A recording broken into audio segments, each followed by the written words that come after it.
ক্ষমতায় গেলে কড়াইল বস্তিবাসীর জন্য আধুনিক ভবন নির্মাণের অঙ্গীকার তারেক রহমানের। সারা দেশে 20,000 কিলোমিটার খাল খননের পরিকল্পনা বিএনপি চেয়ারম্যানের। সবার আগে বাংলাদেশ স্লোগানে বিএনপি নির্বাচনী ইশতেহার। উন্নয়ন ভাবনায় 31 দফায় মূল শক্তি, দুর্নীতিমুক্ত রাষ্ট্র ও কর্মসংস্থানের অঙ্গীকার জামায়াত এনসিপি। ত্রয়োদশ সংসদ নির্বাচনে 298 আসনে লড়বেন 1967 প্রতিদ্বন্দ্বী। আজ প্রতীক পাওয়ার পরই প্রচারণায় নামবেন প্রার্থীরা। ভোটের দিন ঠিক রেখে পাবনা 1-2 আসনে নতুন তফসিল। ইসির বিরুদ্ধে এবার আইনি লড়াইয়ে প্রার্থিতা হারানো বিএনপির 3 নেতা। অর্ধশত আসনে দাপিয়ে বেড়াচ্ছেন বিদ্রোহীরা। শেষ পর্যন্ত দলের ডাকে সাড়া দেওয়ার আশায় হাইকমান্ড। এবং চরম নৈরাজ্যের পর অবশেষে এলপিজি আমদানিতে গতি। 2 মাসে আসছে 3.5 লাখ মেট্রিক টন। রমজানের আগেই সংকট কেটে যাওয়ার আশা জ্বালানি উপদেষ্টার।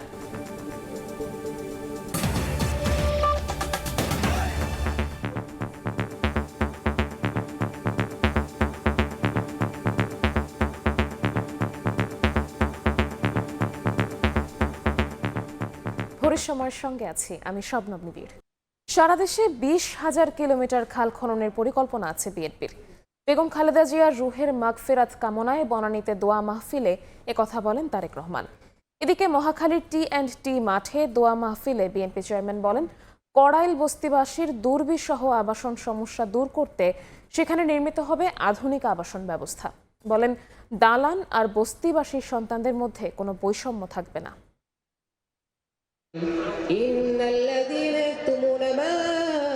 সাবেক প্রধানমন্ত্রী এবং বিএনপির সাবেক চেয়ারপারসন মরহুমা বেগম খালেদা জিয়ার রুহের মাগফিরাত কামনায় রাজধানীর কড়াইলবাসীর আয়োজনে দোয়া মাহফিল। মঙ্গলবার বিকেল 4টার কিছু আগে মহাখালীর টি&টি মাঠের দোয়া মাহফিলে যোগ দেন বিএনপি চেয়ারম্যান তারেক রহমান ও তার স্ত্রী ডাক্তার জুবাইদা রহমান। আমাদের চেয়ারম্যান জনাব তারেক রহমান কোটি কোটি মানুষের হৃদয়ের স্পন্দন, তাকে অভিনন্দন। আনুষ্ঠানিক বক্তব্যে তারেক রহমান তুলে ধরেন তার কিছু পরিকল্পনা। দালান আর বস্তিবাসীর মধ্যে বৈষম্য দূর করার ঘোষণা দেন বিএনপি চেয়ারম্যান। কষ্ট করছেন, থাকার কষ্ট করছেন, সেই কষ্টটি আমরা ধীরে ধীরে সমস্যার সমাধান করতে চাই। এখানে কিছু বড় বড় আমরা বিল্ডিং করে দিতে চাই আল্লাহর রহমতে, এবং এইখানে যে মানুষগুলো থাকেন তাদের নাম রেজিস্ট্রি করে আমরা প্রত্যেকটি ছোট ছোট ফ্ল্যাট করবো এবং সেই ফ্ল্যাটগুলো তাদের নামে আমরা দিতে চাই। যেই মা বোনদের ফ্রি শিক্ষার ব্যবস্থা দেশনেত্রী খালেদা জিয়া করে দিয়ে গেছিলেন, সেই মা বোনরা শিক্ষা পেয়েছে, শিক্ষায় আজকে তারা শিক্ষিত হয়েছে, কিন্তু সেই মা বোনকে অর্থনৈতিকভাবে আমরা যাতে সচ্ছলভাবে গড়ে তুলতে চাই, সেই জন্য এইরকম একটি ফ্যামিলি কার্ড আপনাদের কাছে পৌঁছে দিতে চাই মা বোনদের কাছে। স্বৈরাচারী শাসক দ্বারা বাস্তুচ্যুত হওয়ার কথা স্মরণ করিয়ে দিয়ে নিজেকে কড়াইলবাসীর সন্তান হিসেবে তুলে ধরেন তারেক রহমান। এলাকাবাসীকে আহ্বান জানান তার পাশে থাকার। আপনারা কম বেশি সবাই জানেন স্বৈরাচারের সময় কিভাবে যেই বাড়িতে দেশ স্বাধীনের পর থেকে থাকতাম সেই বাড়ি কিভাবে ভেঙে চুরে গুড়িয়ে দিয়ে গেছে। তারপরেও আমি আজও আপনাদেরই এলাকার সন্তান। যতদিন বেঁচে থাকবো, যতদিন আল্লাহর রহমত থাকবে আমার উপরে, ইনশাল্লাহ আমি আপনাদের পাশে ছিলাম, আপনাদের পাশে আছি, ইনশাল্লাহ আপনাদের পাশে আমি থাকবো। এদিকে রাতে বেগম খালেদা জিয়ার রুহের মাগফিরাত কামনায় বনানীতে দোয়া মাহফিলে তারেক রহমান বলেন, রাজনীতিতে বিরোধী দলের সমালোচনার চর্চা বদলাতে হবে। তিনি আরো বলেন, ক্ষমতায় যেতে পারলে সারা দেশে 20,000 কিলোমিটারের মতো খাল খননের পরিকল্পনা আছে বিএনপির। আই হ্যাভ এ প্ল্যানের একটি অংশ হচ্ছে যে আমরা আগামী 12 তারিখে যে নির্বাচন, এই নির্বাচনে ইনশাল্লাহ বাংলাদেশ জাতীয়তাবাদী দল সরকার গঠনে সক্ষম হলে জনগণের ম্যান্ডেট নিয়ে আমরা সমগ্র বাংলাদেশে 20,000-এর মতন কিলোমিটারের মতন খাল আমরা খনন করতে চাই। রাজধানীর যানজট নিরসনে মনোরেল ব্যবস্থা চালুর কথাও বলেন বিএনপি চেয়ারম্যান। মনোরেল হতে পারে। মুরসালিন হক জুনায়েদ, সময় সংবাদ, ঢাকা। নির্বাচনে কিছু আসনে কারচুপির শঙ্কা জানিয়ে ভোট ইঞ্জিনিয়ারিং ঠেকাতে নেতাকর্মীদের সতর্ক থাকার আহ্বান জানিয়েছেন বিএনপির জ্যেষ্ঠ নেতারা। একটি দলের বিরুদ্ধে ধর্মের নামে মানুষকে বিভ্রান্ত করার অভিযোগ তোলেন তারা। শহীদ রাষ্ট্রপতি জিয়াউর রহমানের জন্মবার্ষিকীর আলোচনায় বিএনপি নেতারা বলেন, দুটি রাজনৈতিক দল ভোট ইঞ্জিনিয়ারিং করে ক্ষমতায় যেতে সরকারের উচ্চ পর্যায়ের সঙ্গে বৈঠক করছে। বহুদলীয় গণতন্ত্র ও বাংলাদেশী জাতীয়তাবাদের প্রবর্তক বিএনপির প্রতিষ্ঠাতা শহীদ রাষ্ট্রপতি জিয়াউর রহমানের 90তম জন্মবার্ষিকীর আলোচনা সভা রাজধানীর কাকরাইলের ডিপ্লোমা ইঞ্জিনিয়ার্স ইনস্টিটিউশনে যোগ দেন বিএনপি ও এর অঙ্গ সহযোগী সংগঠনের নেতারা। দলটির স্থায়ী কমিটির সদস্যরা স্বাধীনতা, সার্বভৌম রক্ষা ও আর্থসামাজিক উন্নয়ন সহ বিভিন্ন ক্ষেত্রে জিয়াউর রহমানের অবদানের কথা তুলে ধরেন। আমরা তার মতো ত্যাগী মানুষ হব। বিএনপি নেতা মির্জা আব্বাস নির্বাচন প্রসঙ্গে বলেন, দুটি রাজনৈতিক দল ভোটে ইঞ্জিনিয়ারিং করে ক্ষমতায় যেতে সরকারের উচ্চ পর্যায়ের কর্মকর্তাদের সঙ্গে বৈঠক করছে। কিছু কিছু সিট কিছু কিছু দলের ইলেকশন ইঞ্জিনিয়ারিং এর মাধ্যমে তারা জয়লাভ করার চেষ্টা করবে, নিয়ে যাবে জোরদস্তি করে। দুটি রাজনৈতিক দল সরকারের উচ্চ পর্যায়ের লোকজনদের সঙ্গে বৈঠক করেছে তারা। বিএনপি মহাসচিব মির্জা ফখরুল ইসলাম আলমগীর অভিযোগ করেন, যারা বাংলাদেশের অস্তিত্বকে বিশ্বাস করেনি তারাই এখন ধর্মকে ব্যবহারের মাধ্যমে মুনাফিকি করে ভোট চাচ্ছে।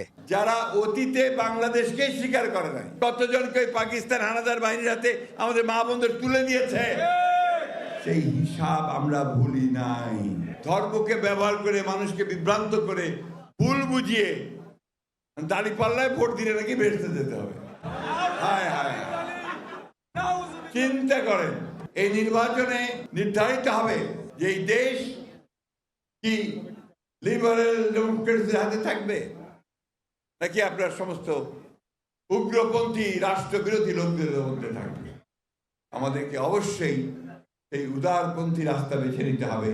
সংস্কার ও বিএনপিকে মুখোমুখি দাঁড় করানোর চেষ্টা চলছে বলেও অভিযোগ করেন বিএনপি নেতারা। পরিকল্পিতভাবে একটা প্রচারণা হচ্ছে বিএনপির বিরুদ্ধে। আহমেদ সালেহীন, সময় সংবাদ, ঢাকা। গণতন্ত্রের স্বার্থে শতভাগ সুষ্ঠু ও নিরপেক্ষ নির্বাচনের আশা প্রকাশ করেছেন জামায়াতের আমির ডক্টর শফিকুর রহমান। বলেন, ক্ষমতায় গেলে ন্যায় বিচারে কোনো ছাড় দেয়া হবে না।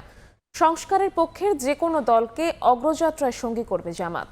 দেশ গঠনের নানা পরিকল্পনা তুলে ধরে দিনব্যাপী পলিসি সামিটে বক্তব্যে কথা বলেন তিনি।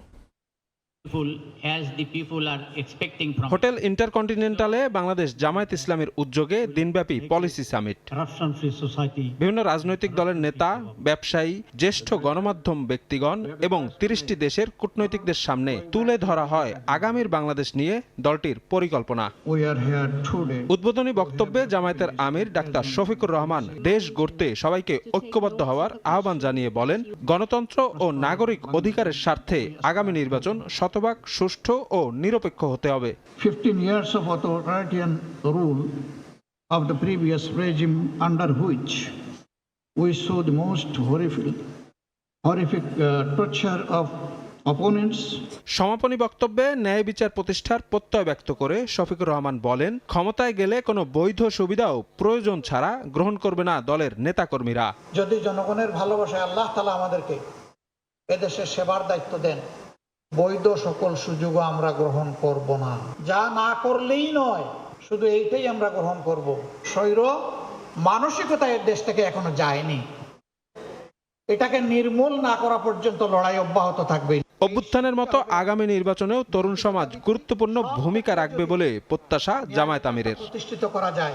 আগামী দিনের বাংলাদেশকে কেমন দেখতে চায় জামায়াত, সে বিষয়টি নানা তথ্য উপাত্তের মাধ্যমে তুলে ধরল আজকের এই পলিসি সামিটে। শুধু দেশ নয়, দেশের বাইরেরও লাখো মানুষ জামায়াত সম্পর্কে নানা প্রশ্নের উত্তর পাবে আজকের এই অনুষ্ঠানের মাধ্যমে, এমনটাই মত সংশ্লিষ্টদের। শফিক মুন্সি, সময় সংবাদ, ঢাকা। ত্রয়োদশ জাতীয় সংসদ নির্বাচনের লড়াইয়ে 298 আসনে থাকছেন 1967 জন প্রতিদ্বন্দ্বী প্রার্থী। আর যাচাই বাছাই ও আপিল শুনানির পর 2253 জন প্রার্থী বৈধ হলেও ভোটের মাঠ থেকে সরে দাঁড়ান 305 জন। আজ প্রতীক পাওয়ার পরই প্রচারণায় নামছেন প্রার্থীরা। যদিও তফসিলে সিইসি জানিয়েছিলেন প্রতীক পাওয়ার পরদিন প্রচারণায় নামবেন প্রার্থীরা। আগামী 12 ফেব্রুয়ারি ত্রয়োদশ জাতীয় সংসদ নির্বাচন ও গণভোট। নির্বাচন কমিশনের তথ্য বলছে 51টি নিবন্ধিত রাজনৈতিক দলের এবং স্বতন্ত্র মিলিয়ে মনোনয়নপত্র জমা দেন 2568 জন। তবে যাচাই বাছাইয়ে রিটার্নিং অফিসার বাতিল করেন 723 জনের মনোনয়ন। পরে রিটার্নিং অফিসারের সিদ্ধান্তের বিরুদ্ধে 645 জন নির্বাচন কমিশনে আপিল করলে 417 জনই প্রার্থিতা ফিরে পান। ফলে বৈধ প্রার্থীর সংখ্যা দাঁড়ায় 2253 জন। মঙ্গলবার ছিল প্রার্থিতা প্রত্যাহারের শেষ দিন। এদিন ৩০৫ জন প্রার্থী তাদের প্রার্থিতা প্রত্যাহার করে নেন। এদিকে বিএনপি চেয়ারম্যান তারেক রহমানকে সমর্থন করে প্রার্থিতা প্রত্যাহার করেন ঢাকা ১৭ আসনের স্বতন্ত্র প্রার্থী ব্যারিস্টার সারোয়ার হোসেন। শুধু তাই নয়, জোটের প্রতি সম্মান রেখেও কোনো দলের প্রার্থী তাদের মনোনয়নপত্র প্রত্যাহার করেছেন। সব মিলিয়ে ত্রয়োদশ জাতীয় সংসদ নির্বাচনের লড়াইয়ে ২৯৮ আসনে থাকছেন ১৯৬৭ জন প্রতিদ্বন্দ্বী প্রার্থী। নির্বাচন কমিশনের তথ্য বিশ্লেষণ করে দেখা যায়, ঢাকা ১২ আসনে এবার সর্বোচ্চ ১৫ জন প্রতিদ্বন্দ্বী রয়েছেন। ১৩ জন প্রার্থী নিয়ে দ্বিতীয় স্থানে রয়েছে নারায়ণগঞ্জ ৪ আসন, আর সর্বনিম্ন প্রার্থী রয়েছেন ২ জন। তবে এবারের ভোটে থাকছে না একক প্রার্থী।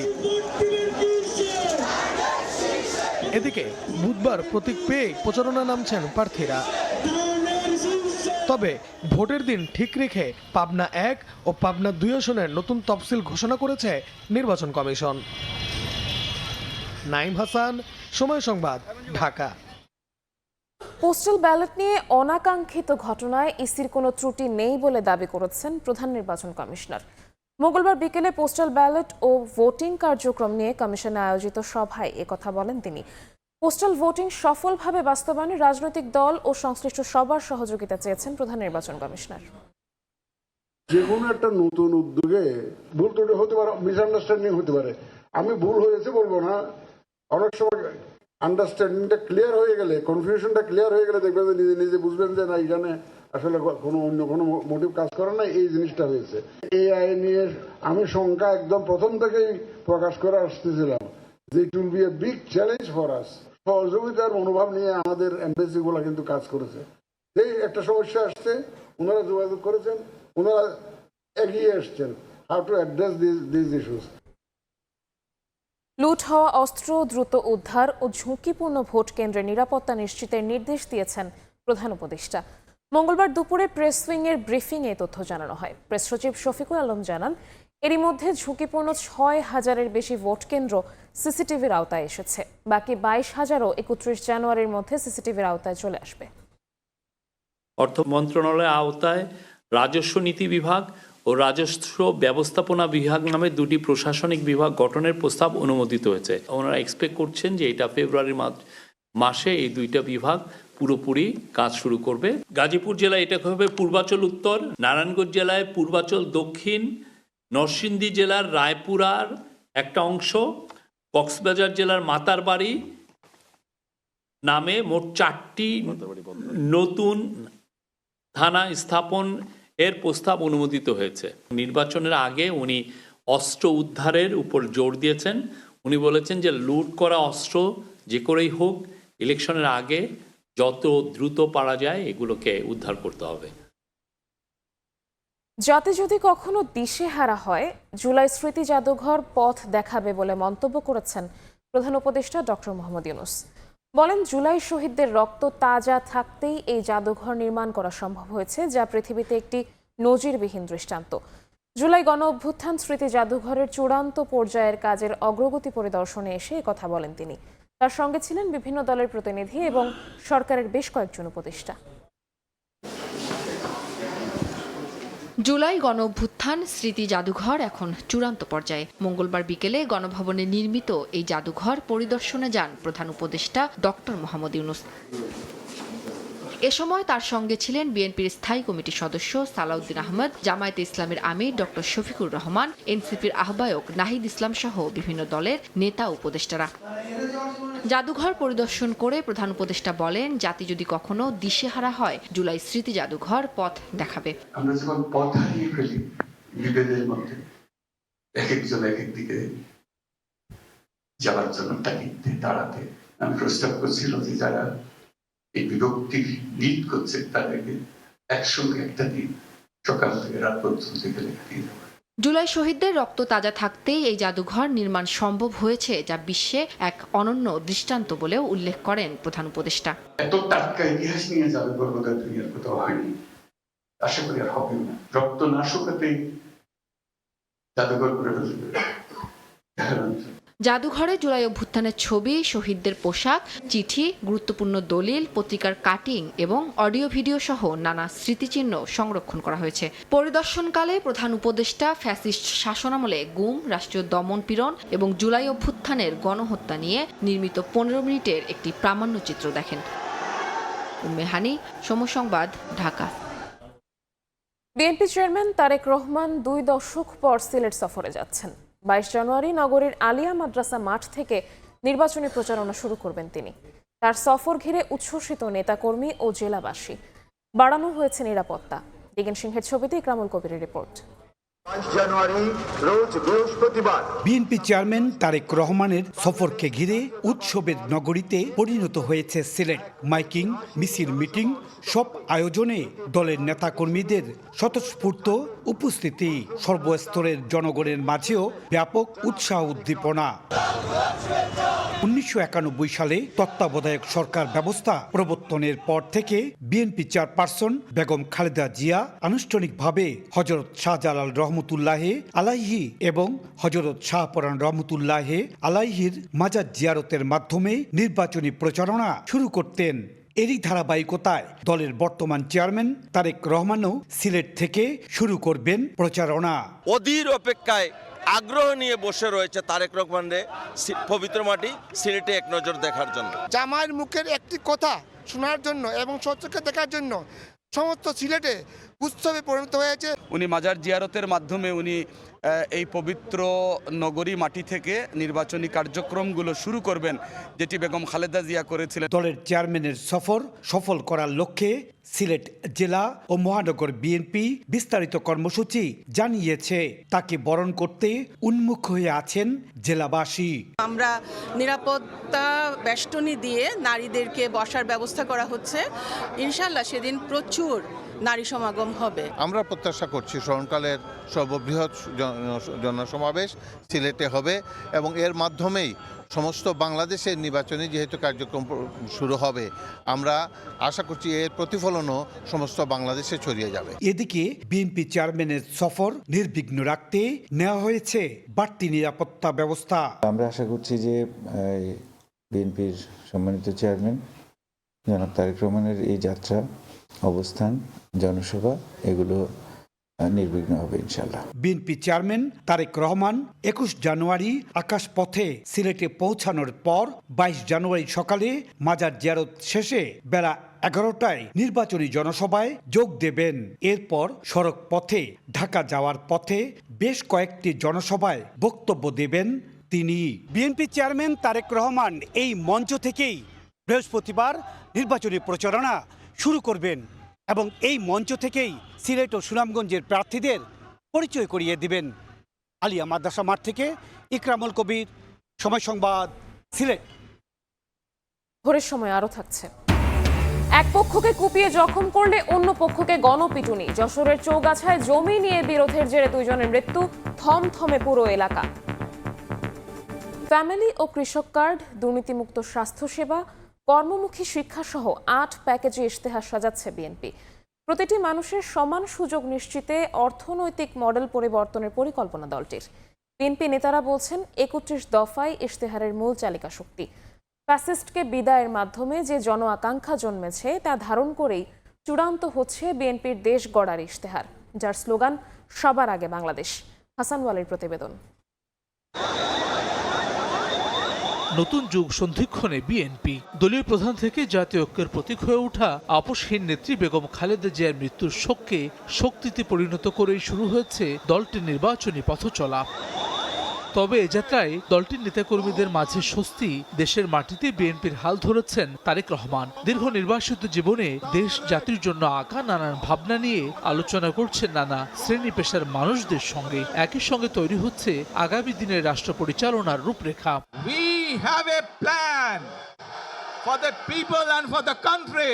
শহীদ রাষ্ট্রপতি জিয়াউর রহমানের 19 দফা, বেগম খালেদা জিয়ার ভিশন 2030-কে ধারণ করে 23 সালে জনগণের সামনে 31 দফা উপস্থাপন করে বিএনপি। ত্রয়োদশ জাতীয় সংসদ নির্বাচন সামনে রেখে সেই 31 দফার আলোকেই 8 প্যাকেজে ইশতেহার সাজাচ্ছে দলটি। ফ্যামিলি ও কৃষক কার্ড, দুর্নীতিমুক্ত স্বাস্থ্যসেবা, কর্মমুখী শিক্ষা, পেশা হিসেবে ক্রিয়াকে প্রতিষ্ঠা, বাসযোগ্য পরিবেশ, দেশব্যাপী কর্মসংস্থান সৃষ্টি ও ধর্মীয় নেতাদের জীবনমান উন্নয়নে একগুচ্ছ পরিকল্পনা দলটির। থাকছে দুর্নীতিমুক্ত বাংলাদেশের অঙ্গীকার। শুধু রাজনীতিতে গণতন্ত্রের না, আমরা অর্থনীতিতে গণতন্ত্রের মাধ্যমে লেভেল প্লেইং ফিল্ড, যাতে প্রতিটি মানুষ অর্থনৈতিক কর্মকাণ্ডের সাথে অংশীদার হতে পারে, অংশীজন হতে পারে, এবং অর্থনীতির সুফল যাতে প্রত্যেকটি নাগরিকের কাছে যায়, এটাকে মাথায় রেখে অনেকগুলো কর্মসূচি নেওয়া হয়েছে।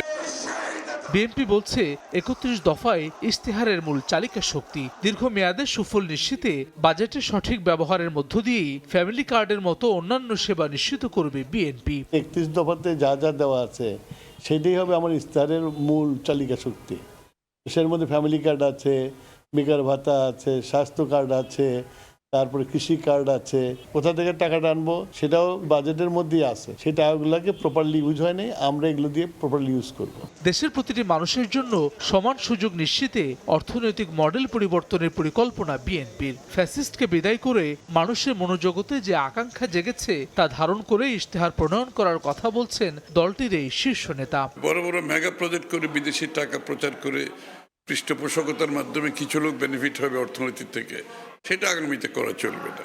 অর্থনৈতিক মডেলের মধ্যে পরিবর্তন আসবে। স্বৈরাচারকে বিদায় করে মনোজগতে যে পরিবর্তন, যে আকাঙ্ক্ষা জেগেছে, সেটাকে ধারণ করে আমরা এটা পূরণ করার জন্য আমাদের কর্মসূচি নিয়েছি। 22 জানুয়ারি শুরু হবে নির্বাচনী প্রচারণা। এরই মধ্যে উন্মুক্ত করা হবে বিএনপির ইশতেহার, জানিয়ে জনগণের দোরগোড়ায় যাবে ধানের শীষের প্রার্থী এবং নেতাকর্মীরা।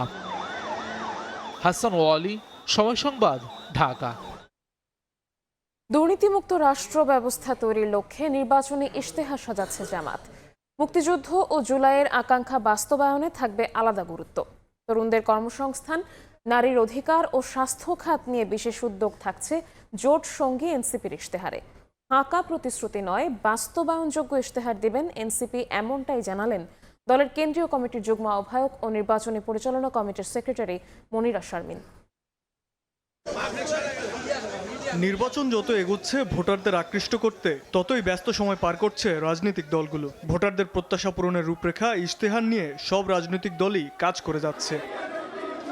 জামায়াতের ইশতেহারে দুর্নীতিশূন্য নতুন বাংলাদেশ বিনির্মাণে সবচেয়ে বেশি গুরুত্ব দেওয়া হচ্ছে। মুক্তিযুদ্ধ ও জুলাইয়ের আকাঙ্ক্ষা বাস্তবায়নে আলাদা গুরুত্ব থাকবে বলে জানান জামায়াতে ইসলামের সহকারী সেক্রেটারি জেনারেল মাওলানা আব্দুল হালিম। সব মানুষের মধ্যে আকাঙ্ক্ষা যে না, আমরা দুর্নীতি ছাড়া দেশ সমাজ করতে পারবো।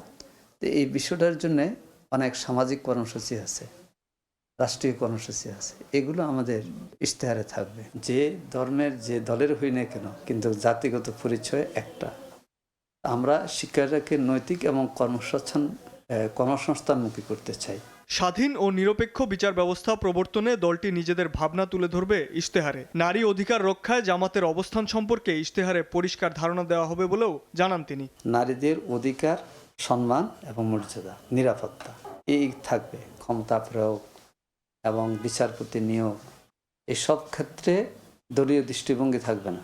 সে যে দলের হোক, যে ধর্মের হোক, যে বর্ণের হোক, আমরা এটা নিশ্চিত করার বিষয়টা আমাদের ইশতেহারে আসবে। এদিকে জামাতের জোট সঙ্গী এনসিপি কাজ করছে আলাদা ইশতেহার নিয়ে, যার ভিত্তি হবে স্বনির্ভরতা, সুশাসন, সংস্কার ও সার্বভৌমত্বকে মূল লক্ষ্য করে বেশ কিছু পরিকল্পনার কথা জানালেন এনসিপির নির্বাচনী পরিচালনা কমিটির সেক্রেটারি মনিরা শারমিন। তরুণদের কর্মসংস্থান, নারীর অধিকার ও স্বাস্থ্য খাত নিয়ে রয়েছে এনসিপির বিশেষ পরিকল্পনা। এটি যখন নির্বাচনী জোট, সুতরাং নির্বাচন শেষ হওয়ার পরে এই প্রত্যেকটি দলগুলো কিন্তু তার দলীয় যে ইশতেহার, সেই ইশতেহার অনুযায়ী কিন্তু কাজ করবে। সাংবিধানিক এবং সংবিধিবদ্ধ প্রতিষ্ঠানগুলো, সেগুলোর যে প্রাতিষ্ঠানিক দলীয়করণ, এই দলীয়করণের বিরুদ্ধে সবসময় এনসিপি তার সোচ্চার কণ্ঠ অব্যাহত রাখবে। পিতৃকালীন ছুটিও দিতে হবে এবং সেটি হচ্ছে 1 মাস।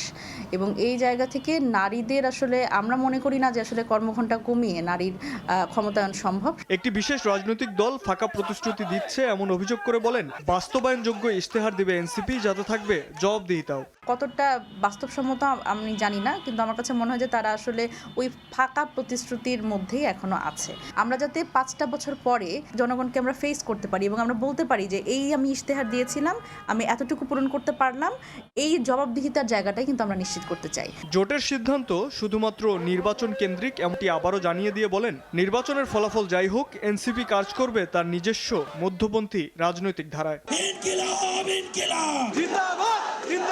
শাবাব ওয়াসি, সময় সংবাদ, ঢাকা। একদিকে কিছু আসনে বিদ্রোহী প্রার্থী, আবার কিছু আসনে প্রার্থী শূন্যতা, এমন বিপরীতমুখী অবস্থা অস্বস্তিতে ফেলছে বিএনপিকে। এখনও প্রায় অর্ধশত আসনে দাপিয়ে বেড়াচ্ছেন মনোনয়ন বঞ্চিতরা। তবে বিদ্রোহীদের সরিয়ে আনতে তৎপর কেন্দ্র। শীর্ষ নেতাদের আশা, শেষ পর্যন্ত দলের ডাকে সাড়া দেবেন বিদ্রোহীরা। অন্যদিকে নির্বাচন কমিশনের বিরুদ্ধে এবার আইনি লড়াইয়ে নেমেছেন প্রার্থিতা হারানো বিএনপির 3 নেতা। ফারুক ভূঁইয়া, রবিনের রিপোর্ট। ব্রাহ্মণবাড়িয়া 2 বিএনপি জোটের প্রার্থীর জন্য এই আসনে অস্বস্তির কারণ দলটির সাবেক সংসদ সদস্য রুমিন ফারহানা। দলের সিদ্ধান্ত অমান্য করে নির্বাচন করায় বিএনপি থেকে বহিষ্কৃত হলেও ছাড়েননি ভোটের মাঠ।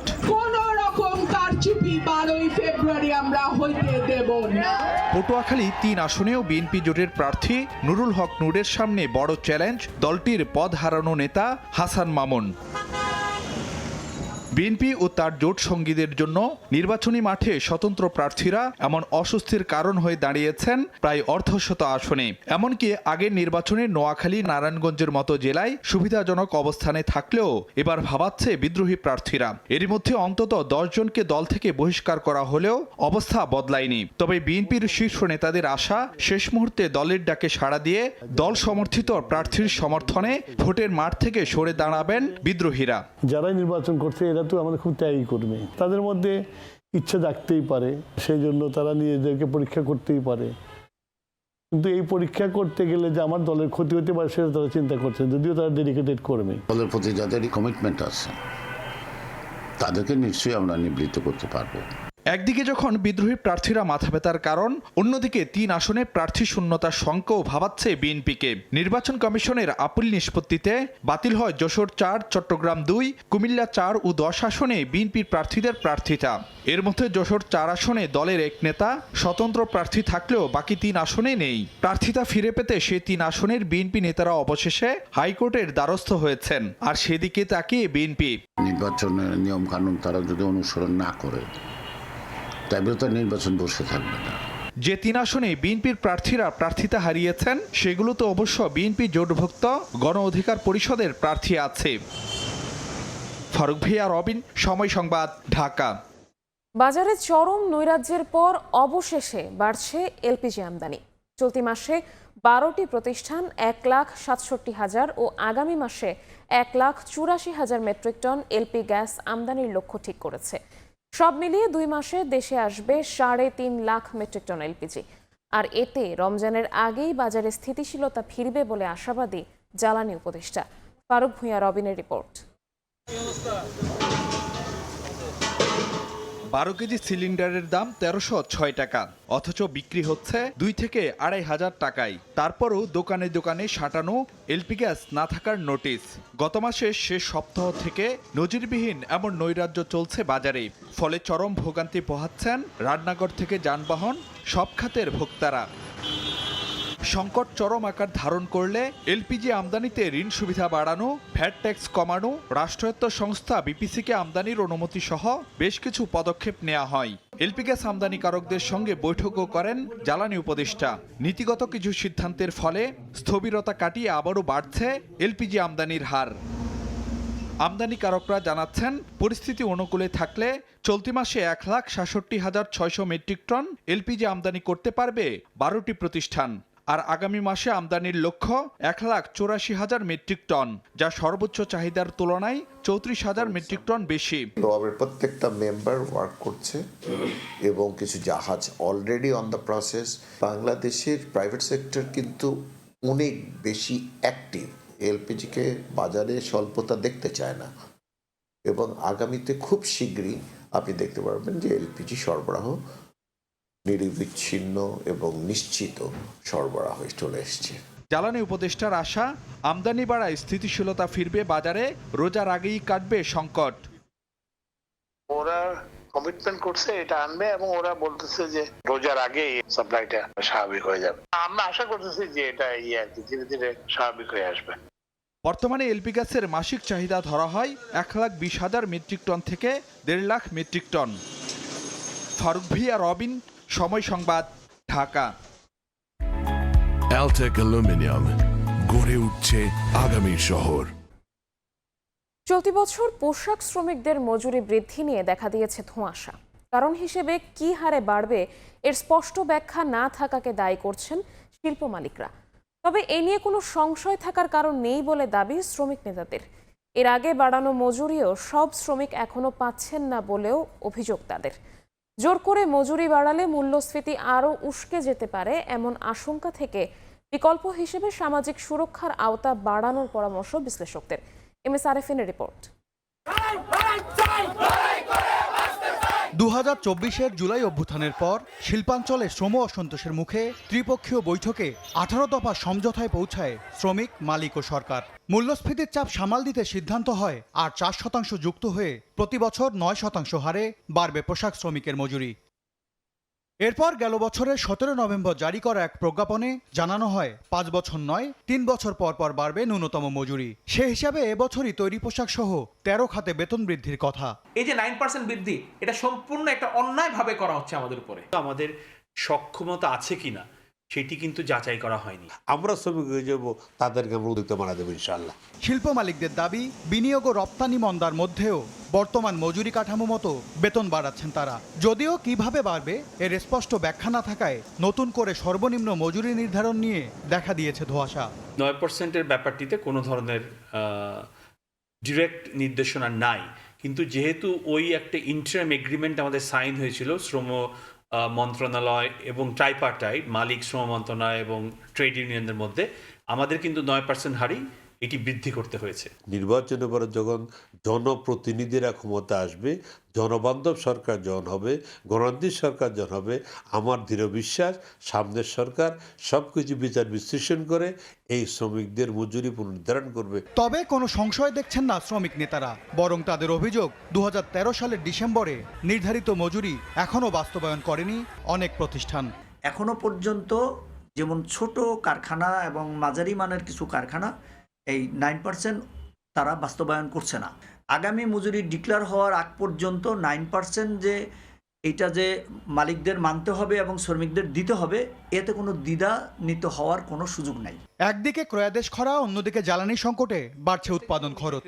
এই অবস্থায় সুস্পষ্ট নীতিকৌশল ছাড়া মজুরি বাড়ানো হলে পুরো শিল্প আরো চাপে পড়বে বলে মনে করেন শিল্প উদ্যোক্তারা। 6 মাস ধরে যখন একটা সেক্টর মাইনাসে থাকে তখন সেখানে তো চাপ দেওয়ার কোনো পসিবিলিটি থাকে না। ক্যাম্বোডিয়া গত 2 বছর 1%, অ্যারাউন্ড 1%-এর মধ্যে তার ইনক্রিমেন্ট, আমার এখানে 9% করে। আমি তো আমার কম্পিটিশনের সক্ষমতাটা হারাচ্ছি। মূল্যস্ফীতি সামাল দিতে গিয়ে জোর করে মজুরি বাড়ালে উল্টো মূল্যস্ফীতিকেই উস্কে দেবে বলে মত বিশ্লেষকদের। এই মুহূর্তে কস্ট পুশ ইনফ্লেশনের দিকে না গিয়ে সরকার যদি তার রেশনালাইজেশন করে যে সমস্ত সোশ্যাল প্রোটেকশন রয়েছে সেই সমস্ত জায়গাগুলা যদি এই প্রান্তিক জনগোষ্ঠী পায়, তাহলেই কিন্তু তাদের অনেকটা উপকার হয়। তৈরি পোশাক শিল্পের বেতন বৃদ্ধি নিয়ে শ্রমিক মালিক আলোচনার টেবিল সরগরম হলেও অন্য 12 খাতের মজুরি বৃদ্ধি নিয়ে এখনো শুরু হয়নি কোনো আলোচনা। এমএস আরেফিন, সময় সংবাদ, ঢাকা। ভোরের সময় আরও থাকছে। দিগন্ত জুড়ে হলুদের সমারোহ, আবহাওয়া অনুকূলে থাকায় সিরাজগঞ্জে সরিষার রেকর্ড ফলন। ফুল থেকে মধু সংগ্রহে ব্যস্ত খামারিরা। 1100 কোটি টাকার বাণিজ্য আশা কৃষি বিভাগের। বাণিজ্য মেলায় ক্রেতাদের আগ্রহের কেন্দ্রে ফার্নিচার। নামি দামি প্রতিষ্ঠানগুলো প্রদর্শন করছে আধুনিক ডিজাইনের নান্দনিক সব আসবাবপত্র।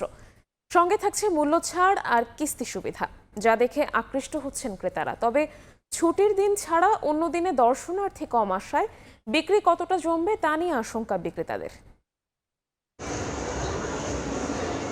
নতুন সংসারের জন্য কিনতে হবে নতুন আসবাব, তাই ঢাকা আন্তর্জাতিক বাণিজ্য মেলার স্টল ঘুরে সোফা দেখছেন এই দম্পতি। নতুন বাড়ি হচ্ছে, নতুন সংসার, সবকিছুই নতুন, এই কারণে নতুন ফার্নিচার। প্রথম ভেবে এসেছিলাম যে ডিভান টাইপের কিছু একটা দেখব, তারপর এখানে এসে বেশ আরো অনেকগুলো ডিজাইন দেখলাম যেগুলো ভালো লাগছে। প্রতি বছরই বাণিজ্য মেলার এক বিশাল অংশ জুড়ে থাকে আসবাবপত্রের প্রদর্শনী। নতুন নতুন সব ডিজাইনের আসবাব সাজিয়ে ক্রেতা আকর্ষণের চেষ্টা করে প্রতিষ্ঠানগুলো। আকর্ষণীয় মূল্যছাড় ও কিস্তি সুবিধা দিয়ে ক্রেতা ধরার চেষ্টা করছে প্রতিষ্ঠানগুলো। মেলা থেকে ফার্নিচার কিনলে থাকছে ফ্রি হোম ডেলিভারির সুবিধাও। এছাড়া একই ছাদের নিচে অনেকগুলো ব্র্যান্ড থাকায় দেখে শুনে পছন্দসই আসবাব বেছে নেওয়া সহজ বলেও জানান ক্রেতারা। একটু বেড দেখছি, ড্রেসিং টেবিল দেখছি, আর হলো ডাইনিং, একটু রাউন্ড সাইজের ডাইনিং টেবিল খুঁজছি। শুধুমাত্র বেড দেখার জন্য আসছি। নতুন করে একটা রুম সাজাতে চাই, মানে ঘরটা একটা নতুন ডেকোরেশনে আনতে চাই। মেলায় আসলে বিভিন্ন ধরনের ভ্যারাইটি পাওয়া যায়, একসঙ্গে তো অন্য কোনো জায়গায় এত কিছু পাওয়া যায় না। আধুনিক জীবনধারার সঙ্গে সামঞ্জস্য রেখে হালকা কারুকাজ আর মাল্টিফাংশনাল ফার্নিচারের চাহিদা বেশি বলে জানান বিক্রয় প্রতিনিধিরা। তবে এখনো মেলায় ক্রেতা দর্শনার্থী কম আসায় হতাশা প্রকাশ করছেন কেউ কেউ। ডিফারেন্ট ডিজাইনের সব ফার্নিচার নতুন নিয়ে এসেছি, এবার আমরা বেশ সাড়া পাচ্ছি শুরু থেকেই। গেল বছরের তুলনায় এই বছরে একটু কাস্টমার কম, কিন্তু আস্তে আস্তে বাড়তেছে, ভিড় বাড়তেছে এবং সারাটা ভালো পাচ্ছি। শুক্র শনিবার ছাড়া অন্য দিন বাণিজ্য মেলা যেটা বললাম যে বাণিজ্য মেলা ফিলই হচ্ছে না, তো সেটাই হচ্ছে না, বিক্রি তো অনেক পরের কথা আসে। কাঠের পাশাপাশি বিভিন্ন ধরনের বোর্ড ও মেটালের উপকরণে তৈরি আসবাবও মিলছে মেলায়। অন্তরা সেন, সময় সংবাদ, ঢাকা। 6 মাসে 5,000 কোটি টাকা মূল্যের 7,000-এর বেশি গাড়ি খালাসের পাশাপাশি 1200 কোটি টাকা রাজস্ব আদায়ের মাধ্যমে 6,651টি গাড়ি ছাড় দিয়ে আগের সব রেকর্ড ভঙ্গ করেছে চট্টগ্রাম বন্দর এবং কাস্টম হাউস। নির্বাচনের আগ মুহূর্তে চাহিদা বেড়ে যাওয়ায় গাড়ি আমদানি এবং ডেলিভারি দুটোই বেড়েছে বলে মনে করছেন ব্যবসায়ীরা। শাখাউত টিপুর ক্যামেরায় বিস্তারিত জানাচ্ছেন কমল দে। চট্টগ্রাম বন্দরের কারশেডের গেইটে ডেলিভারি হওয়া গাড়ির সারির এই দৃশ্য এখন স্বাভাবিক হয়ে দাঁড়িয়েছে। প্রতিদিনে 40 থেকে 50টি গাড়ি ডেলিভারি নিচ্ছে আমদানিকারক প্রতিষ্ঠান। চলতি অর্থ বছরের শুরু অর্থাৎ জুলাই মাসে চট্টগ্রাম বন্দর দিয়ে মাত্র 439টি গাড়ি আমদানি হলো। তার পরের মাসে আমদানি করা গাড়ির সংখ্যা ছাড়িয়ে যায় 1,505টিতে। সবশেষ ডিসেম্বর মাসে এসেছে 1,058টি গাড়ি। সেই হিসেবে গত 6 মাসে 16টি বিশেষায়িত রো জাহাজে করে 841টি ব্র্যান্ড নিউ এবং 6,225টি রিকন্ডিশন গাড়ি আমদানি করেছেন ব্যবসায়ীরা। ইদানিংকালে দেখা যাচ্ছে যে আমরা গাড়ি দ্রুত অকশন করে ফেলছি এবং ওরা সেই সুযোগ আর পাচ্ছে না যে বিলম্বে ডেলিভারি নেব, গাড়ির ডিউটি কমবে, এই বিষয়গুলো বিবেচনায় নিয়ে গাড়ি এখন দ্রুততম সময়ের মধ্যে ডেলিভারি নিয়ে যাচ্ছে সবাই। আমদানি করা গাড়ি 30 দিনের মধ্যে ছাড় না করালে নিলামে বিক্রির জন্য কাস্টমসের কাছে হস্তান্তর করে চট্টগ্রাম বন্দর কর্তৃপক্ষ। সেই অনুযায়ী বর্তমানে নিলামযোগ্য একেবারে নতুন গাড়ি রয়েছে মাত্র 103টি। চলতি 2025-26 অর্থ বছরের প্রথম 6 মাসে গাড়ি আমদানি যেমন রেকর্ড ছাড়িয়েছে, ঠিক তেমনি সমান তালে চলছে ডেলিভারি। 2025-26 অর্থ বছরের 6 মাসে 6,651টি গাড়ি ছাড় করার মাধ্যমে চট্টগ্রাম কাস্টম হাউস রাজস্ব পেয়েছে 1,153 কোটি টাকা। আগের অর্থ বছরের এই সময়ের তুলনায় যেমন 1,034টি গাড়ি বেশি ডেলিভারি হয়েছে, তেমনি 124 কোটি টাকা রাজস্ব বাড়তি আদায় হয়েছে। রেভিনিউর পরিমাণও বেড়েছে, 124 কোটি টাকা অতিরিক্ত রেভিনিউ আদায় হয়েছে। গাড়ি মূলত বেশি আমদানি হওয়ার কারণ মানুষের ক্রয় ক্ষমতা বেড়েছে, যারা বিত্তবান তারা শৌখিন হচ্ছে। বর্তমানে চট্টগ্রাম বন্দরের 1,250টি গাড়ি ধারণ ক্ষমতার 2টি কারশেডে ডেলিভারির অপেক্ষা গাড়ি রয়েছে মাত্র 471টি। অথচ কয়েক মাস আগেও ডেলিভারিটি দীর্ঘতির কারণে অপেক্ষমান গাড়ির সংখ্যা 1,500 পেরিয়ে যেত। এক্ষেত্রে বাড়তি ট্যারিফ থেকে বাঁচতে গাড়ি ডেলিভারির পরিমাণ বেড়েছে বলে দাবি করছেন ব্যবসায়ীরা। সাথে সাথে যে আমরা বের করে ফেলতেছি সেটার একটা অন্যতম কারণ হচ্ছে ট্যারিফ বাড়ার কারণে আমাদের ওয়ারফেন বাড়ছে, সেই জন্য আমরা গাড়ি আমদানি করার সাথে সাথে বের করে ফেলতেছি। জাপান সহ পৃথিবীর বিভিন্ন দেশ থেকে বছরে 20,000-এর বেশি গাড়ি আমদানি করে বাংলাদেশ। বন্দর অবস্থানকালীন ট্যারিফ তুলনামূলক কম হওয়ার কারণে যার বেশিরভাগই খালাস হয় মোংলা বন্দরে। কমল দে, সময় সংবাদ, চট্টগ্রাম। টানা 20 বছরে নাটোরের 2টি চিনিকল লোকসান গুনেছে 200 কোটি টাকারও বেশি। এমনকি আখের দাম বৃদ্ধির পর নর্থ বেঙ্গল চিনিকল গত 2 বছরে 30 কোটি লাভ করলেও এই সময়ে নাটোর চিনিকলে লোকসান হয়েছে প্রায় 25 কোটি টাকা। এদিকে চলতি মৌসুমেও নর্থ বেঙ্গল চিনিকল লাভের আশা করলেও লোকসানের শঙ্কায় নাটোর চিনিকল। এদিকে দেশের চিনিকলগুলো লাভজনক করতে বেসরকারি বিনিয়োগ খোঁজা হচ্ছে বলে জানিয়েছেন শিল্প উপদেষ্টা। নাটোর থেকে আল মামুনের পাঠানো তথ্য ও রকনুজ্জামানের ছবিতে রিপোর্ট। 2022 সালে আখের মূল্য বৃদ্ধির ঘোষণার পর থেকে নাটোরের নর্থ বেঙ্গল চিনিকলে বাড়তে থাকে উৎপাদন, যদিও উল্টো চিত্র নাটোর চিনিকলে। চলতি মাড়াই মৌসুমে নর্থ বেঙ্গল জোনে 18,000 হেক্টর জমিতে আখের উৎপাদন হলেও নাটোর চিনিকলে হয়েছে 8,000 হেক্টর। নাটোর চিনিকল জোনে কৃষকদের অভিযোগ, এই চিনিকলে মাড়াই মৌসুম শুরু হয়েছে দেরিতে। এছাড়া আখ বিক্রির অনুমতি পেতে বিলম্ব হয়, চৈতালি ফসল থেকে বঞ্চিত হয়েছেন তারা, যার প্রভাব পড়েছে উৎপাদনে। বড় চাষির পুঁজি আগে দিয়ে দেয়, আমাদের পরে এখন পুঁজি দেয় অল্প। 2 বছর থেকে যে কুশলের দাম বাড়িছে, আমরা এই যে সামান্য জমি করেছি। 4 বছর আগে আখের মূল্য বৃদ্ধির পর অব্যাহত লোকসান থেকে ঘুরে দাঁড়িয়েছে নর্থ বেঙ্গল চিনিকল। আখের উৎপাদন বৃদ্ধি হয়, বেড়েছে চিনি উৎপাদনও। গত 2 মৌসুমে চিনিকলটি মুনাফা করেছে প্রায় 30 কোটি টাকা। লস কাটিয়ে লাভের মুখ দেখতেছে।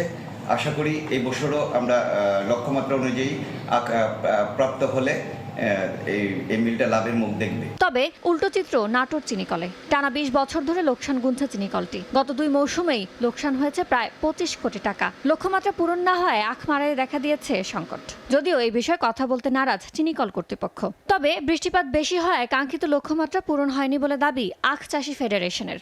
গত বছর আমাদের আখ উৎপাদন প্রায় 8,000 একর মতন হয়েছে, কিন্তু অতি বৃষ্টি হওয়ার কারণে আখের ফলন কমে গেছে। লোকসানে থাকা চিনিকলকে লাভজনক করতে জোনে অন্য ফসল উৎপাদনে বেসরকারি বিনিয়োগকারীদের সঙ্গে যোগাযোগ করা হচ্ছে বলে জানিয়েছেন শিল্প উপদেষ্টা। শুধুমাত্র ভর্তুকি দিয়ে চালানো সম্ভব না, আমাদের এখানে যেটা লাগবে সেটা হচ্ছে ইনভেস্টমেন্ট, লোকাল এবং ফরেন। আমরা চেষ্টা করছি। নাটোরের 2টি চিনিকলে কাজ করেন প্রায় 1,500 মানুষ। সময় সংবাদ, নাটোর। ত্রয়োদশ সংসদ নির্বাচন সামনে রেখে ইইউর একটি প্রতিনিধি দলের চাঁদপুরের বিভিন্ন সরকারি দফতর পরিদর্শন করেছে। জেলা রিটার্নিং কর্মকর্তার কার্যালয়, পুলিশ সুপারের কার্যালয় ও নির্বাচন কমিশনের স্থানীয় কার্যালয় পরিদর্শন করে কর্মকর্তাদের সঙ্গে কথা বলেন ইউরোপিয়ান ইউনিয়নের প্রতিনিধি দল। পরিদর্শন শেষে মঙ্গলবার বিকেলে চাঁদপুর প্রেস ক্লাবে সাংবাদিকদের সঙ্গে মতবিনিময় করেন দলের সদস্যরা। জানান, বাংলাদেশে গণতান্ত্রিক প্রক্রিয়াকে সহায়তা করা, জাতীয় সংসদ নির্বাচনের প্রতি জনসাধারণের আস্থা বৃদ্ধি এবং আইনের শাসনের প্রতি সম্মান নিশ্চিত করতেই তাদের এই আয়োজন। বিশ্বের দীর্ঘতম সমুদ্র সৈকতের জেলা কক্সবাজার। দেশের পর্যটন রাজধানী হলেও বিপুল সম্ভাবনার অর্ধেকও এখনো কাজে লাগেনি। পর্যটন, ব্লু ইকোনমি ও গভীর সমুদ্র বন্দর কেন্দ্রিক উন্নয়ন এগোচ্ছে ধীর গতিতে। অপরদিকে পরিবেশ সংকট, উপকূল ক্ষয় ও রোহিঙ্গা চাপ বদলে দিচ্ছে জেলার প্রকৃতি ও সামাজিক কাঠামো। সম্ভাবনা আর সংকট দুয়ের সংযোগস্থলে দাঁড়িয়ে আছে সমুদ্র নির্ভর অর্থনৈতিক শক্তি গড়ার স্বপ্ন ভরা কক্সবাজার। মোহাম্মদ ফরাজের ক্যামেরায় বিস্তারিত জানাচ্ছেন সুজাউদ্দিন রুবেল।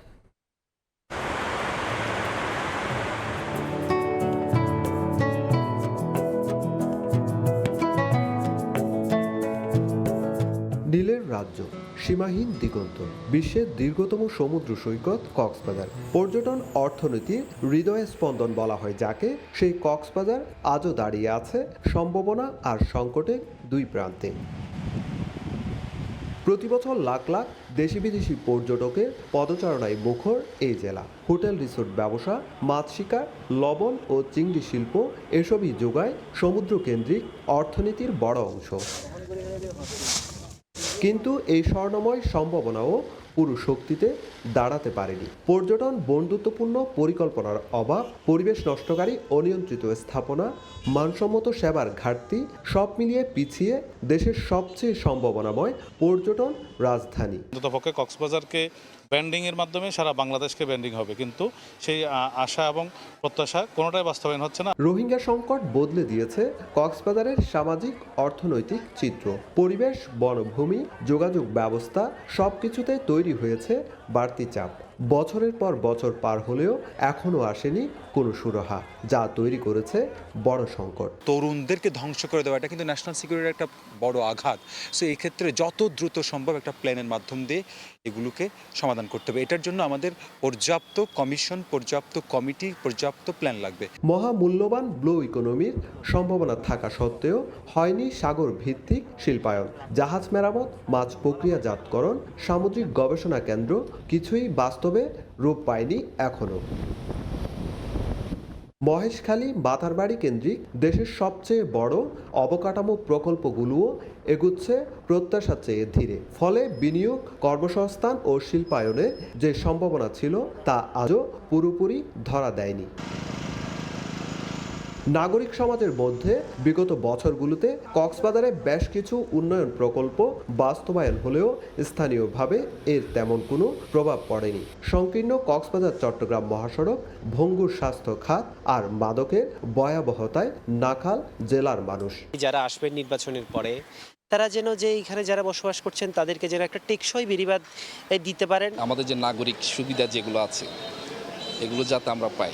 18 লাখের বেশি ভোটারের প্রত্যাশা সমন্বিত পরিকল্পনা ও বাস্তবায়ন হলে কক্সবাজার হতে পারে দক্ষিণ এশিয়ার অন্যতম শক্তিশালী পর্যটন অর্থনীতি। সুজাউদ্দিন রুবেল, সময় সংবাদ, কক্সবাজার। মানিকগঞ্জে চলছে ভোটের হাওয়া। পাড়া মহল্লা সহ বিভিন্ন স্থানের চায়ের দোকানে সাধারণ মানুষ মেতে উঠেছেন ত্রয়োদশ জাতীয় সংসদ নির্বাচনের আলোচনা সমালোচনায়।